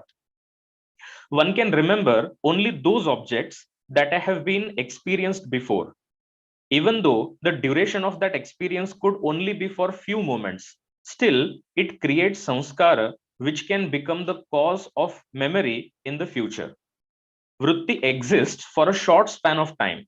Hence, it cannot become a cause for the memory that may arise anytime in the future. It is the samskara that a vritti has created before its cessation which becomes a cause of memory. Vrittis are temporary, but samskaras are permanent.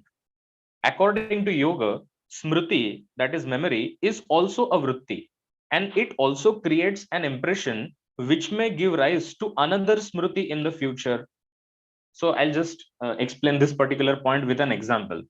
So if I have seen maybe one apple yesterday, so yesterday when I saw that apple, it was my experience, and today I remember that object that I have seen yesterday. But again, after that, I can say that I remember that I had memory of an apple. So there can be memory of memory. There can be smriti of smriti. So smriti is also vritti, which also creates an impression, and that may also give rise to another memory in the future. So in this way, vritti creates samskara, and samskara again creates vritti, and this cycle goes on. So there is a very beautiful explanation given in the Vyasa Bhashya. He says, "Tatha jatiyakaha samskaraha vrittibhi eva kriyante samskarischa vrittayah Evam vritti sanskara chakram anisham avartate. He says that vritti and sanskara, this is like a cycle, they create each other. The speciality of jnana janya sanskara is that it does not get destroyed even after giving rise to smriti vritti. One sanskara can give rise to innumerable smritis of the same object. We can remember the same object again and again, so that one sanskara may give rise to many, many smritis in the future. Vrittijanya sanskaras can further be divided into two categories: impressions caused by pramana vritti and impressions caused by other four vrittis, namely viparyaya, vikalpa, nidra, and smriti. Both these impressions will give rise to memory. Pramana vritti gives valid knowledge of the object. Viparyaya vritti gives invalid knowledge as it does not illuminate the real nature of the object. Vikalpa vritti gives verbal knowledge of an unrealistic object. Nidra vritti gives the knowledge of nothingness in deep sleep. A form of object that has been already experienced before is again manifested in smriti vritti. A valid knowledge acquired by pramana vritti can again be of two types, and therefore the impressions created by them are also of two types. According to Sankhya and Yoga Darshanas, senses can always give us partial knowledge. Maybe it can be valid knowledge, but it will always be partial knowledge if we are perceiving any object with the help of indriya, with the help of senses, according to Sankhya and Yoga. Knowledge will always be partial if one is getting knowledge with the help of senses and also with the help of chitta that has influenced of rajogun and tamogun. The complete knowledge is possible only when it is acquired by chitta having complete manifestation of sattvagun. Due to predominance of sattvagun, chitta becomes one pointed on the object that is being known. Knowledge acquired by all the pramana vrittis creates samskara, which further may give rise to smritis. So the complete knowledge is possible only with the help of chitta, which is having the sattva gun. And just the reference which is there in the Yoga Darshan, Patanjali mentions pradnya, the word pradnya, which is the prakrishta jnana, complete knowledge. And this word pradnya comes, he mentions that after explaining dharana, dhyan, samadhi, where there is complete ekagrata. So only as the result of sanyama, there can be pradnya, there can be complete and valid knowledge. Okay, so Ritambhara Pradnya it is also the complete, valid, and experiential knowledge. It is it also creates impressions in the chitta.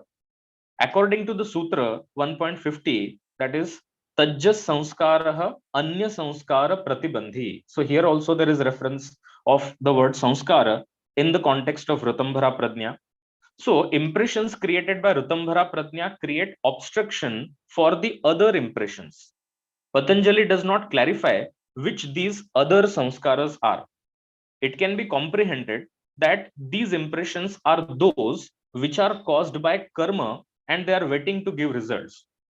These other samskaras cannot be jnana janya samskara because yogi can have the memory of the objects that he has experienced earlier even after attaining the supreme knowledge of Ritambhara Pradnya.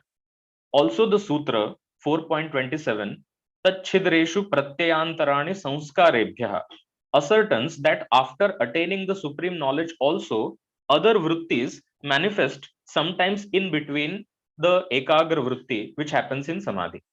Therefore, the impressions that Ritambhara Pradnya obstructs must be karmajanya sanskara, that is impressions created by mental action. So now I spoke about vritti janya sanskara. So vritti means when we are perceiving the object, chitta is taking form of the object.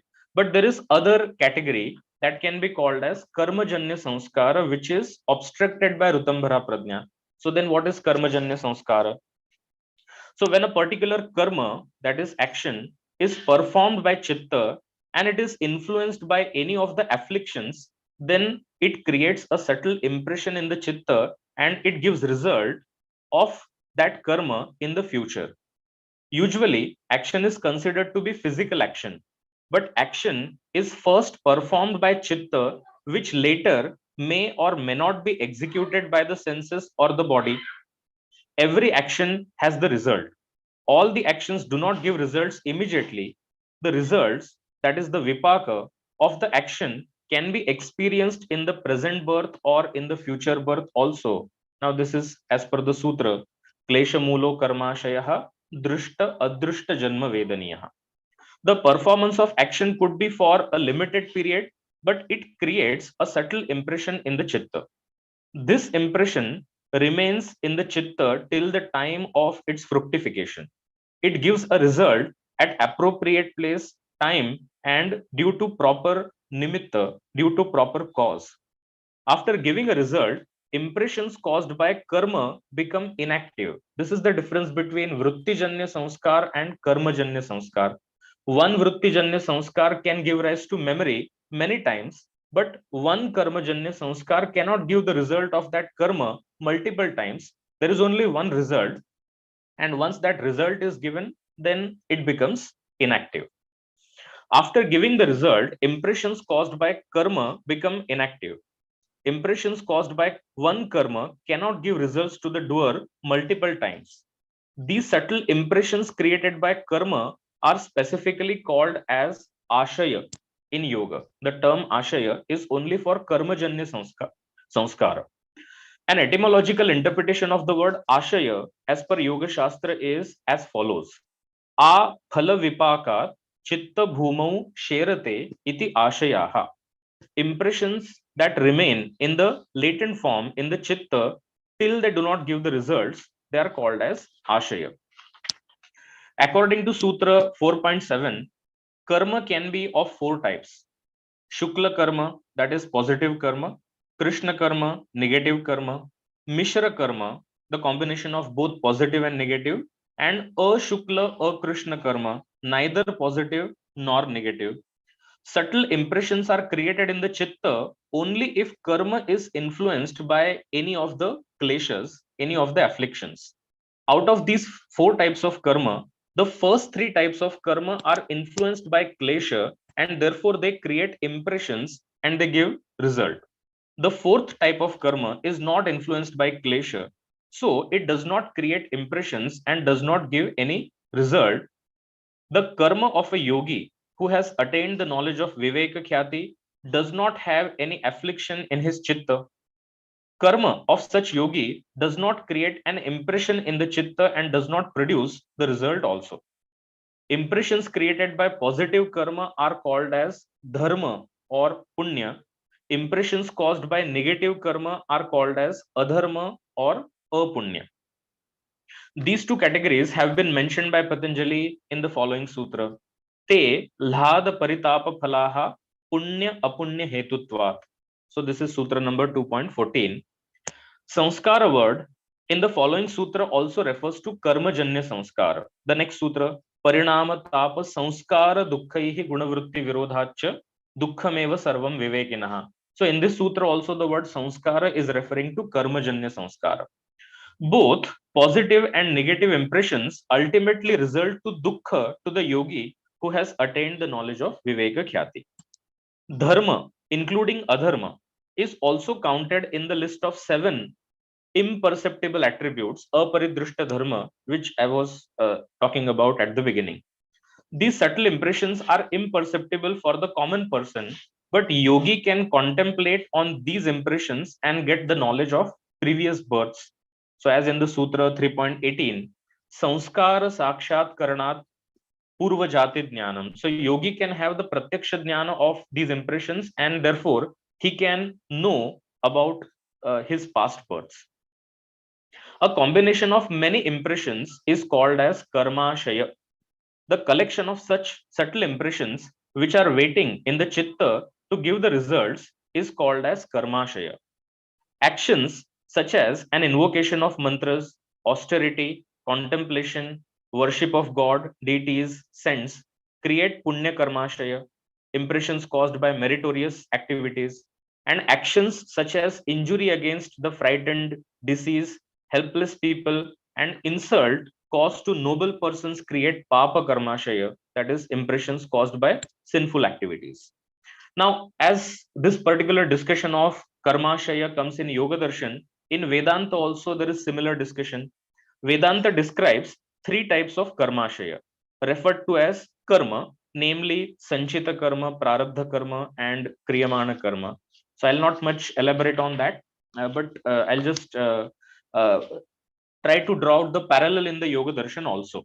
So according to yoga, sanchita karma can be called as nirupakrama karma, and prarabdha karma can be called as sopakrama karma. So these two types of karma are mentioned in sutra number 3.22. A set of specific impressions which give result in one birth, they are called as ekabhavika karmashaya. According to Vyasa Bhashya, there are two types of karmashaya. One is called as niyata vipaka. If the vipaka, that is the result of karmashaya, is unavoidable, it is called as niyata vipaka karmashaya. The results of an action cannot be avoided if the actions are performed with strong intensity. The second is aniyata vipaka. If the results of karmashaya can be avoided, it is called as aniyata vipaka karmashaya. When the actions are mild and they are not performed with strong intensity, then the results of such actions can be avoided. There can be three possibilities regarding these kind of impressions which are uncertain in producing the results. So this particular discussion comes in the Vyasa Bhashya. So there are three possibilities by which the person can avoid the results of karma. If it is mild karma, that is called as aniyata vipaka. One possibility is performance of prayashchitta karma, that is actions in the form of expiation, nullifies the possibility of getting results caused by negative action. Second possibility can be particular karma does not give the result individually, but it gives the result associated with the result of some other pradhana karma, major action. Thus, the result of that karma is not very strong, but it becomes mild. And the third possibility is impressions remain in the chitta, but they cannot give the results in the absence of proper place, proper time, and proper nimitta. Consequently, they become inactive after acquiring the knowledge of Viveka Khyati and Rutambhara Prajna and do not give results at all. So, as the sutra Tajjas Sanskaraha Anya Sanskara Pratibandhi, if the yogi is attaining Rutambhara Prajna, it is possible that maybe in his chitta there were many impressions which were waiting to give the results, but they do not get the opportunity. They are completely nullified by Rutambhara Prajna. Now, one more term that comes in the Yoga Darshan is Vasana, which has a very close connection with Karmajanya Samskara. One karma creates one Ashaya. After giving the result, Ashaya becomes inactive. When one karma is performed in a particular way, Chitta again follows the same pattern in which the earlier karma was performed, even though it was a different karma. A behavioral pattern can be called as Vasana. The word ashaya refers to independent impressions created by one independent karma, but the word vasana refers to the pattern in which karma is performed. One can make a picture by connecting the dots. Similarly, vasana patterns are created in the chitta by connecting the impressions created by karma. Various behavioral patterns may exist in chitta simultaneously. A particular vasana pattern may get manifested in an appropriate situation, otherwise, it exists in chitta in unmanifest form. In spite of having obstacles of desha, kala, and jati, vasanas exist in chitta and immediately manifest in a situation that triggers a particular vasana. So, as the sutra 4.9 says, jati, desha, kala, vyavahitanam api anantaryam smriti sanskarayoho ekarupatva. Okay, so at the beginning, as I was explaining about the two major categories of sanskara, one was uh, vyutthana sanskara. The second one is nirodha sanskara. So now I'll speak about the nirodha sanskara. Now, most of the times, people think that nirodha is the restraint of all the vrittis. So how there can be impression, how there can be generation of sanskara in that state. But in the sutra, there is mention of nirodha sanskara, and Patanjali has clearly made a point that nirodha can also create sanskara in the chitta. So nirodha is the state in which the activities of chitta are completely restrained. Vrittis are restrained in Niruddha state, but impressions still exist. Virama pratyabhyasa purvaha sanskara sheshah anyah. Sutra 1.18. Presence of chitta in Niruddha state also creates impressions in the chitta. When yogi's chitta comes back to Vyutthana state, yogi can realize that my chitta was restrained for this much time. I had no thoughts in this period. This awareness or this memory is not possible without impressions being created in Niruddha state. These impressions of restraint are not created by vritti, but they are born just by the presence of chitta in the Niruddha state. There are two possibilities due to which chitta goes to Niruddha state. One possibility is bhava pratyaya, and the second possibility is upaya pratyaya. Two commentators of Vyasa Bhashya, namely Vachaspati Mishra and Vijnana Bhikshu, they have given different interpretations of the concept of bhava pratyaya. According to Vijnana Bhikshu, the meaning of the word bhava is birth. Yogis, namely Videha and Prakriti Laya, attain asampradnyata samadhi just by birth, and they do not have to take any efforts to reach to that state, as they have already crossed the earlier levels of their spiritual practices.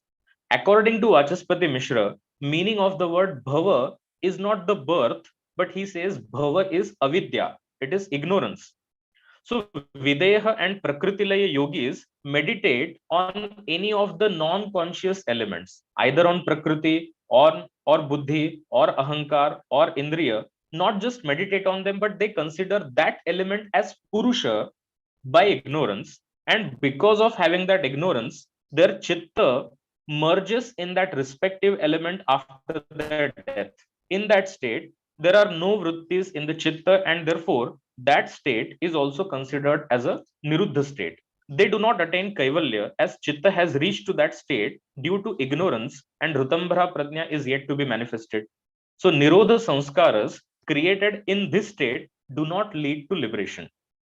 Except bhava pratyaya, niruddha state can also be achieved through upaya pratyaya.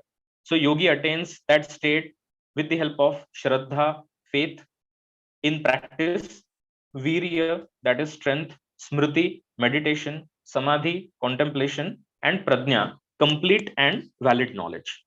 Impressions created by this type of restraint lead to kaivalya.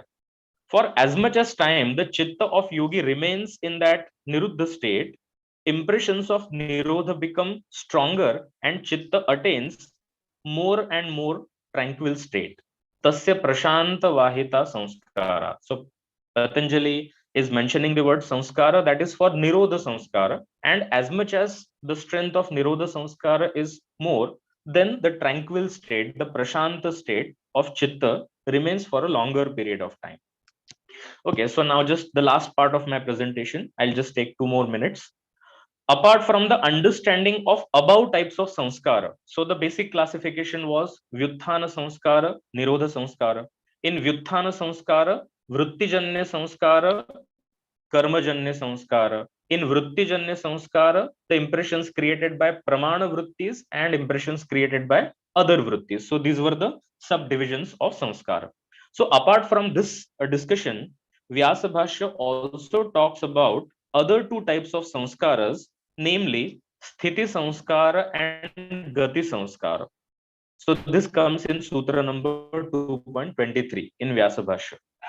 According to the theory of Satkaryavad, accepted in Sankhya and Yoga systems, all the effects exist in the cause before its manifestation in the subtle form.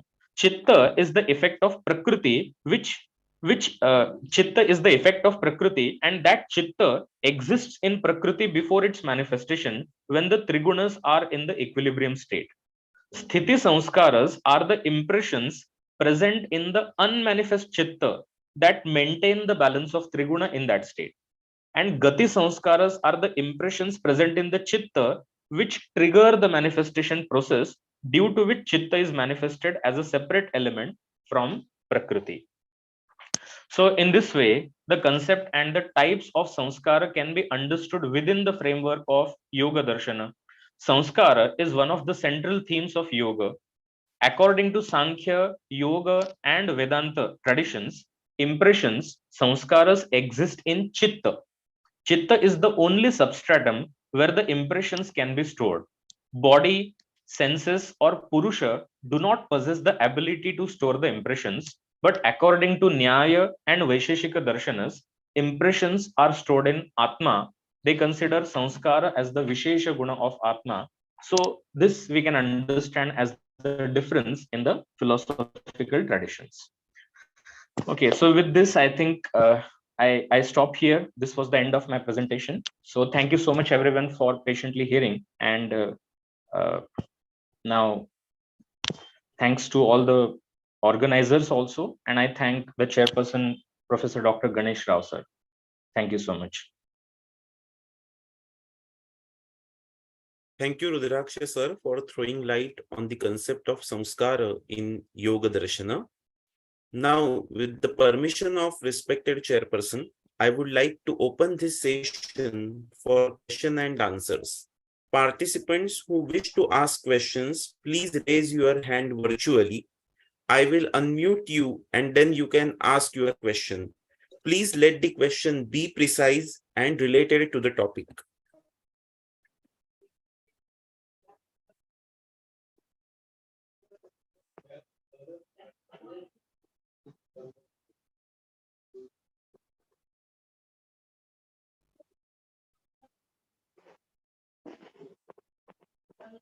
Yes, Shobha madam.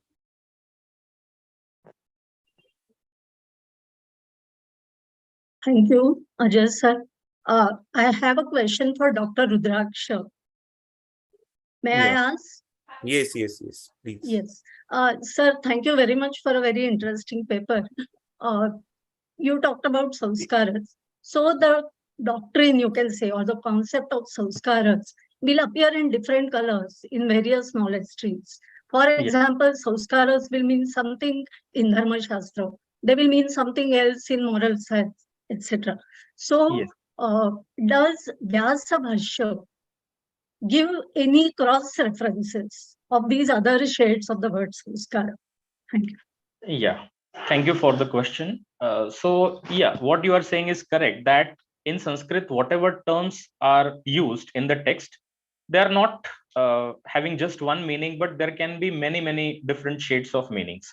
But in Vyasa Bhashya, because it is the commentary on the yoga philosophy, it does not really give the additional meanings which may come in Dharma Shastra or in the other domains, because the focus of that commentary is only to explain the sutras.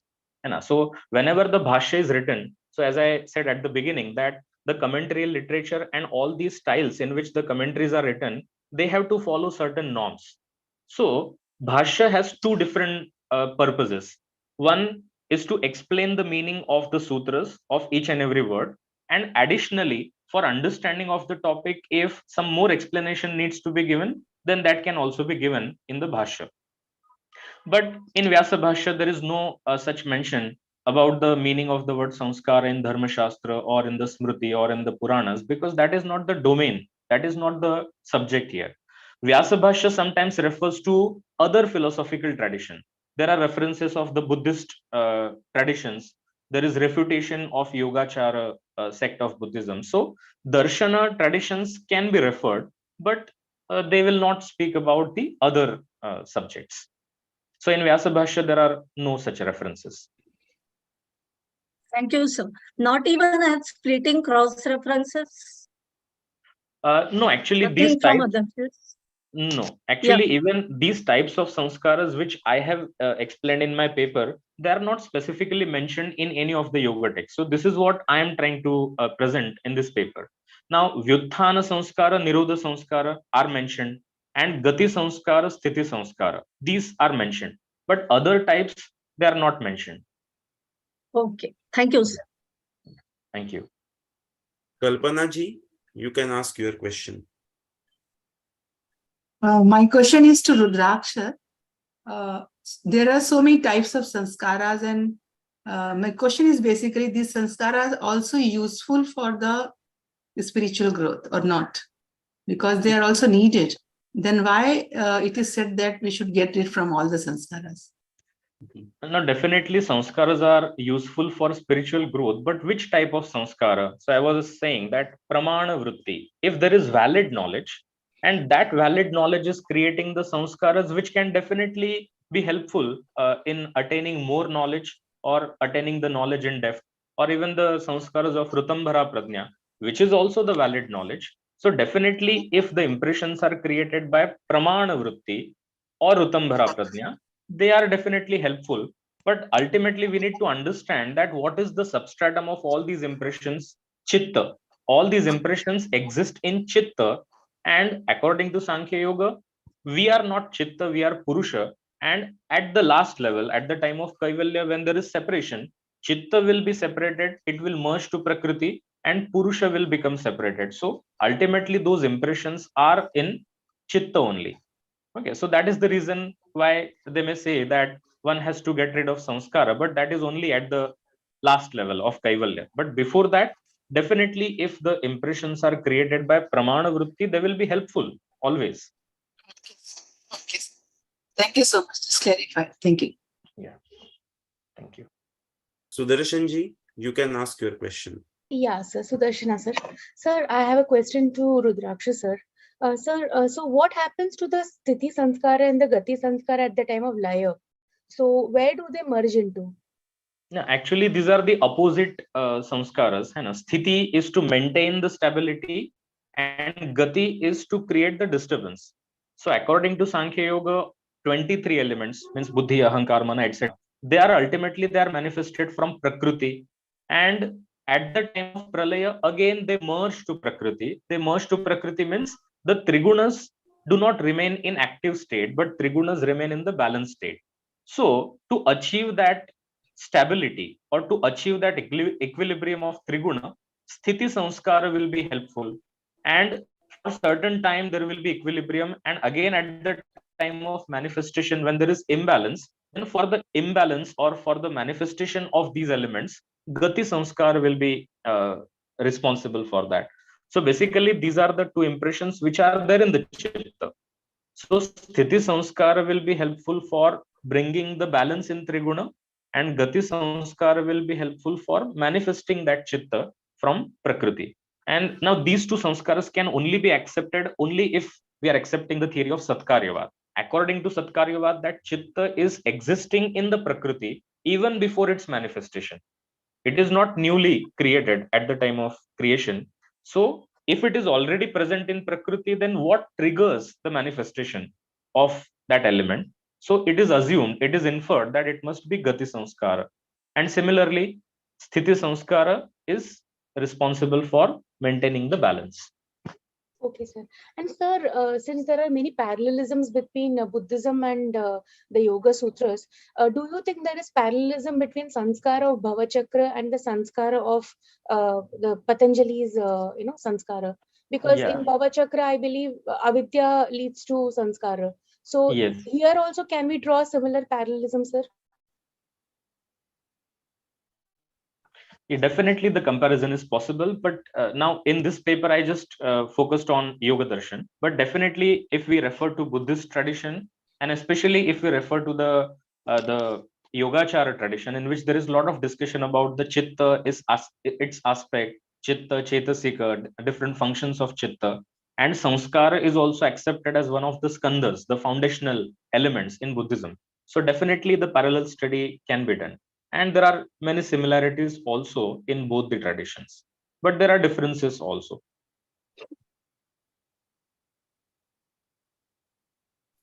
Sharmila Virkar, madam, you can ask your question. Rather than question, it's just observation, very systematic paper. Just want to congratulate Rudraksha, that's all. Thank you. Thank you so much, madam. Thank you. Kinjalji, Kinjal Purohit. Yes, sir. I don't know if I've understood this well, so please excuse me if I have not understood the concept. But sir, it is regarding Nirodha Sanskara, which you mentioned, and you said the chitta can get merged into either of the subtle things, which one mention was ahankar as well.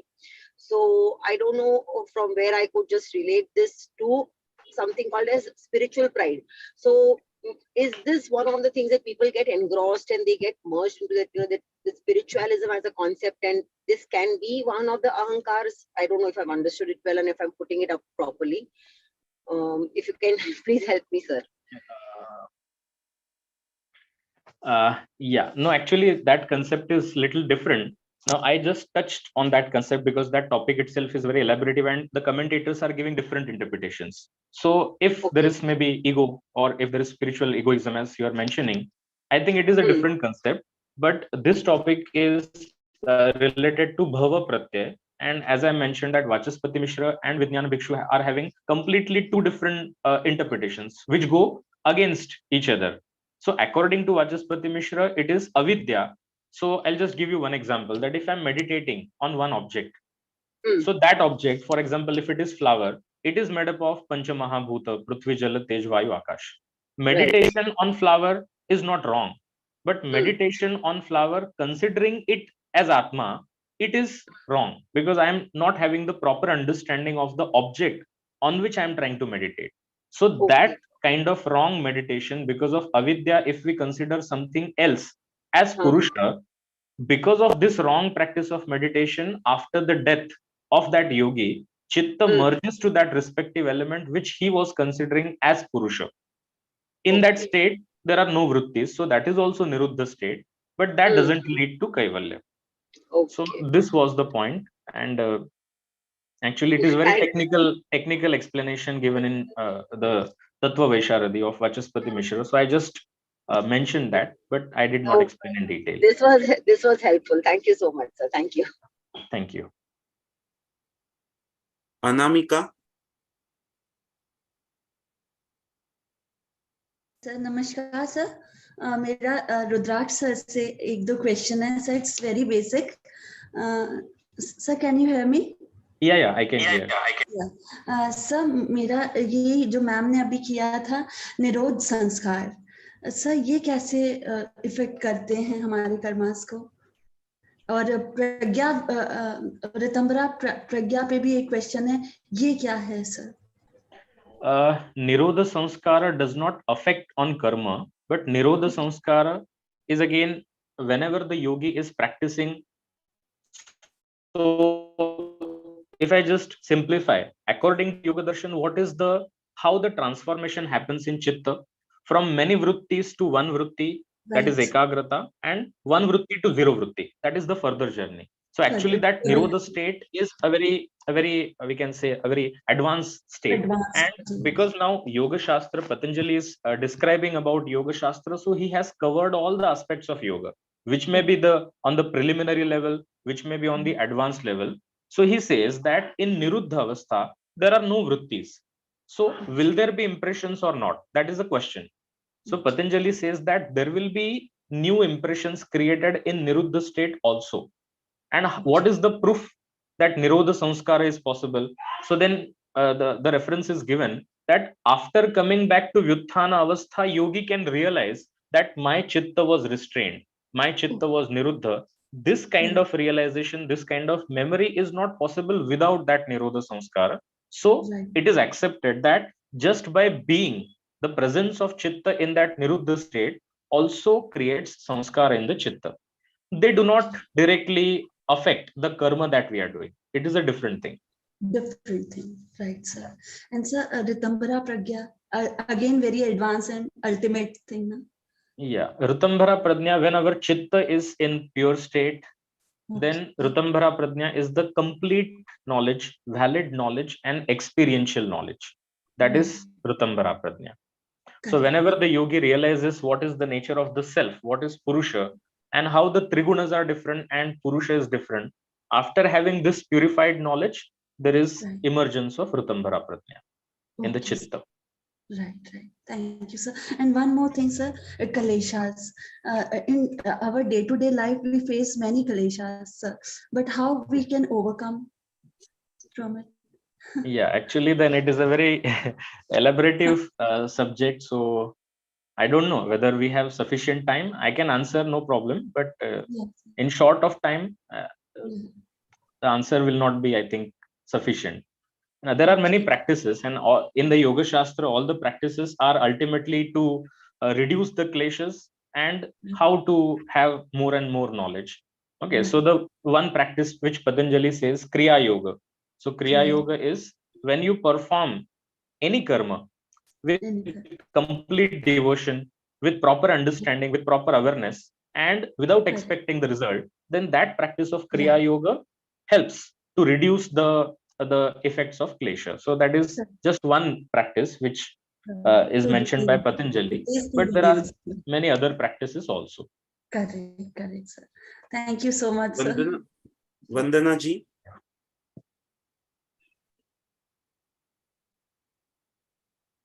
Vandana.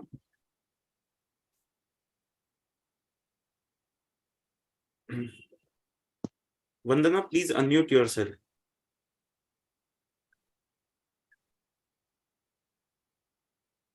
Yes, sir. Thank you, sir. Sir, my question is Vritti Jana Sanskara and Karma Jana Sanskara. What is the difference and how it affects our sanskara? Which sanskara is like? Okay, a very simple explanation that if you see the flower, okay, the flower is outside and our chitta, according to Yoga Darshan, our chitta takes form of that object, which is called as vritti. So vritti is grasping the object, so it is incoming. And in simple language, we can say it is incoming. The knowledge of the object is coming and we are perceiving the object. Now, object is perceived, vritti is already there.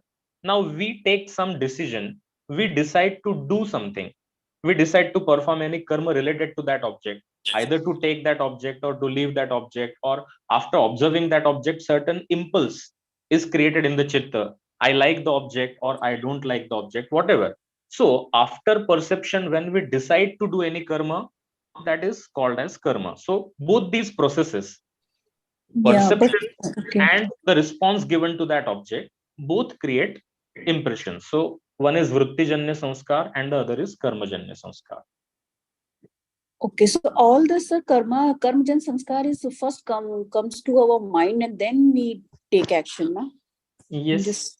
Yeah, we think first. And for example, if I want to speak something, but before actual articulation of the sound, the process is happening in my body, the vocal cords are there, air is passing through vocal cords. But before happening this process in actual sense, there is process in my chitta, what to speak, how to speak, which words should I select. So any karma, before the actual performance of karma, it is being performed on the chitta level, then that karma is executed on the physical level or on the level of indriya. Jesus. So all karma is actually first vritti sanskara, right? Vritti jan, and then it action, right? No. Not vritti, but it is on mental level. It is on chitta level. Okay. So got it. Sir. Okay. Yeah, thank you, sir. Sir, anything that's big or small, because if a Vrittijan Sanskara is small or Action Janya Sanskara is bigger imprint, it is like nothing, that? Nothing like that. Okay. Thank you so much, sir. Thank you so much. Thank you, sir. I would now request the chairperson of the session, Dr. Ganesh Rao, sir, to please conclude the session with his valuable remarks.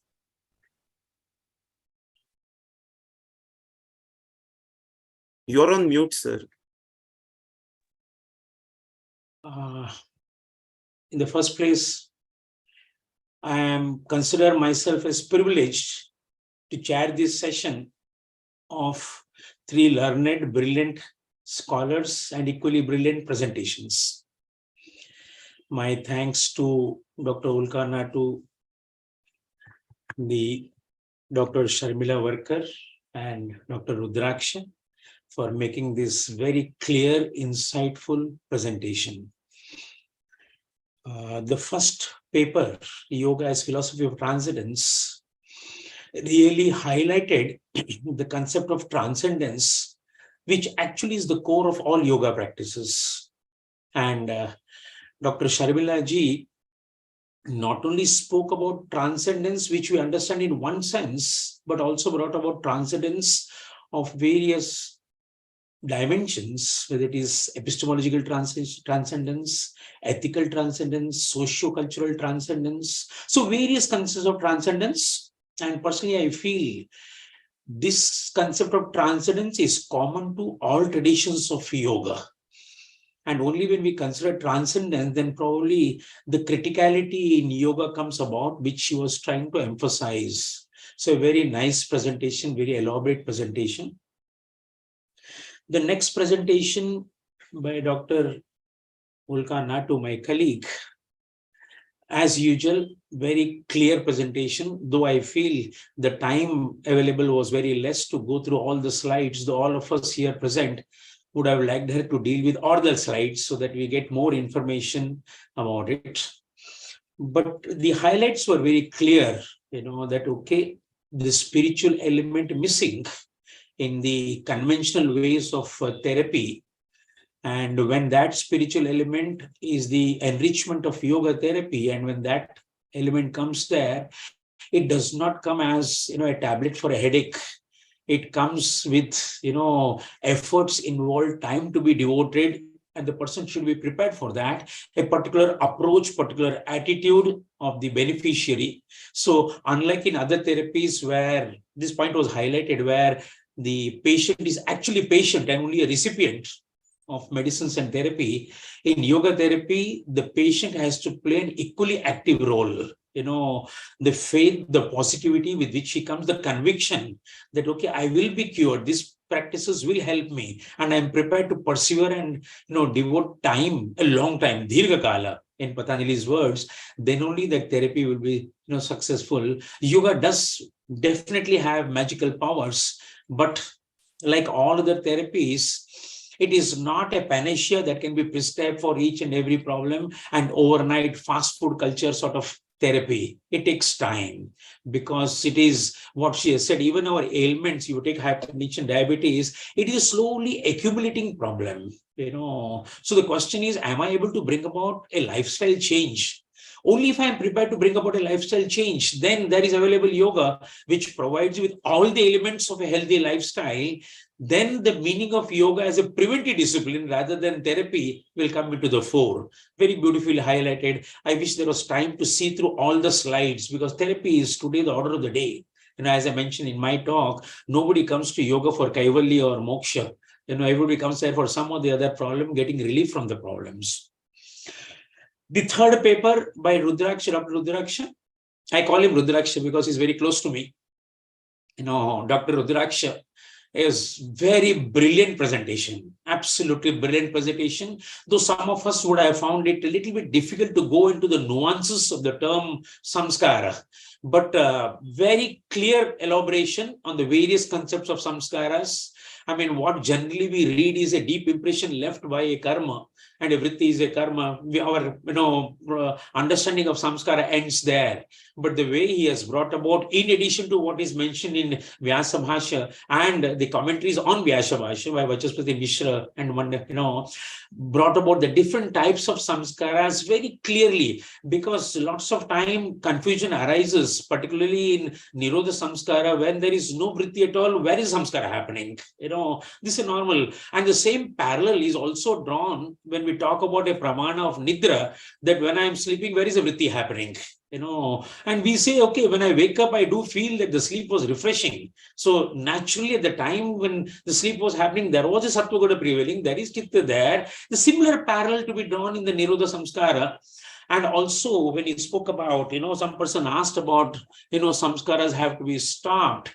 And Dr. Rudraksha, in his normal, modest and polite manner, was talking about, yes, pramana samskara is good, but yes, there is also the way that a samskara which leads you towards kaivalya, that is a samskara which is advantageously to be had, and that samskara will actually expedite your process towards kaivalya. It's like a river, upward moving towards kaivalya and downward moving towards samsara. So it depends on which samskara you want, the samskara which leads towards kaivalya or the samskara which leads towards samsara. Very beautifully brought about.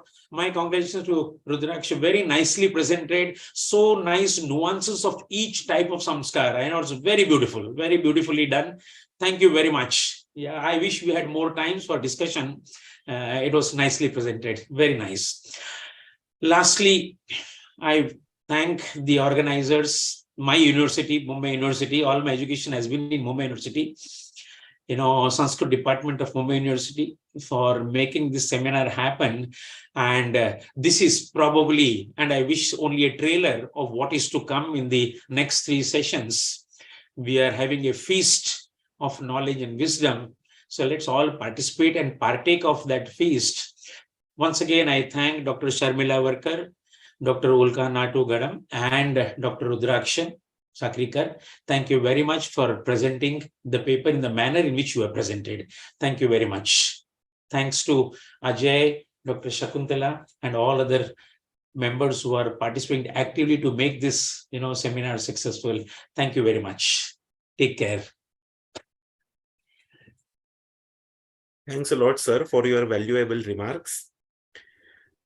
I am sure this scholarly session has satisfied or fulfilled the hunger of your intellect. But what about your body? Your body needs carbohydrates, proteins, vitamins, minerals. So let us take a lunch break. As you are attending yoga seminar, yoga conference, have some healthy and nutritious food, homemade food, and let us meet again to listen renowned scholars at sharp 2:30 p.m. Thank you. Thank you very much. Thank you, sir. It was wonderful sessions, and thanks to all paper presenters as well. Thank you. Can I leave, Dr. Shakuntala? Yes, Okay. yes, sir. Thank you.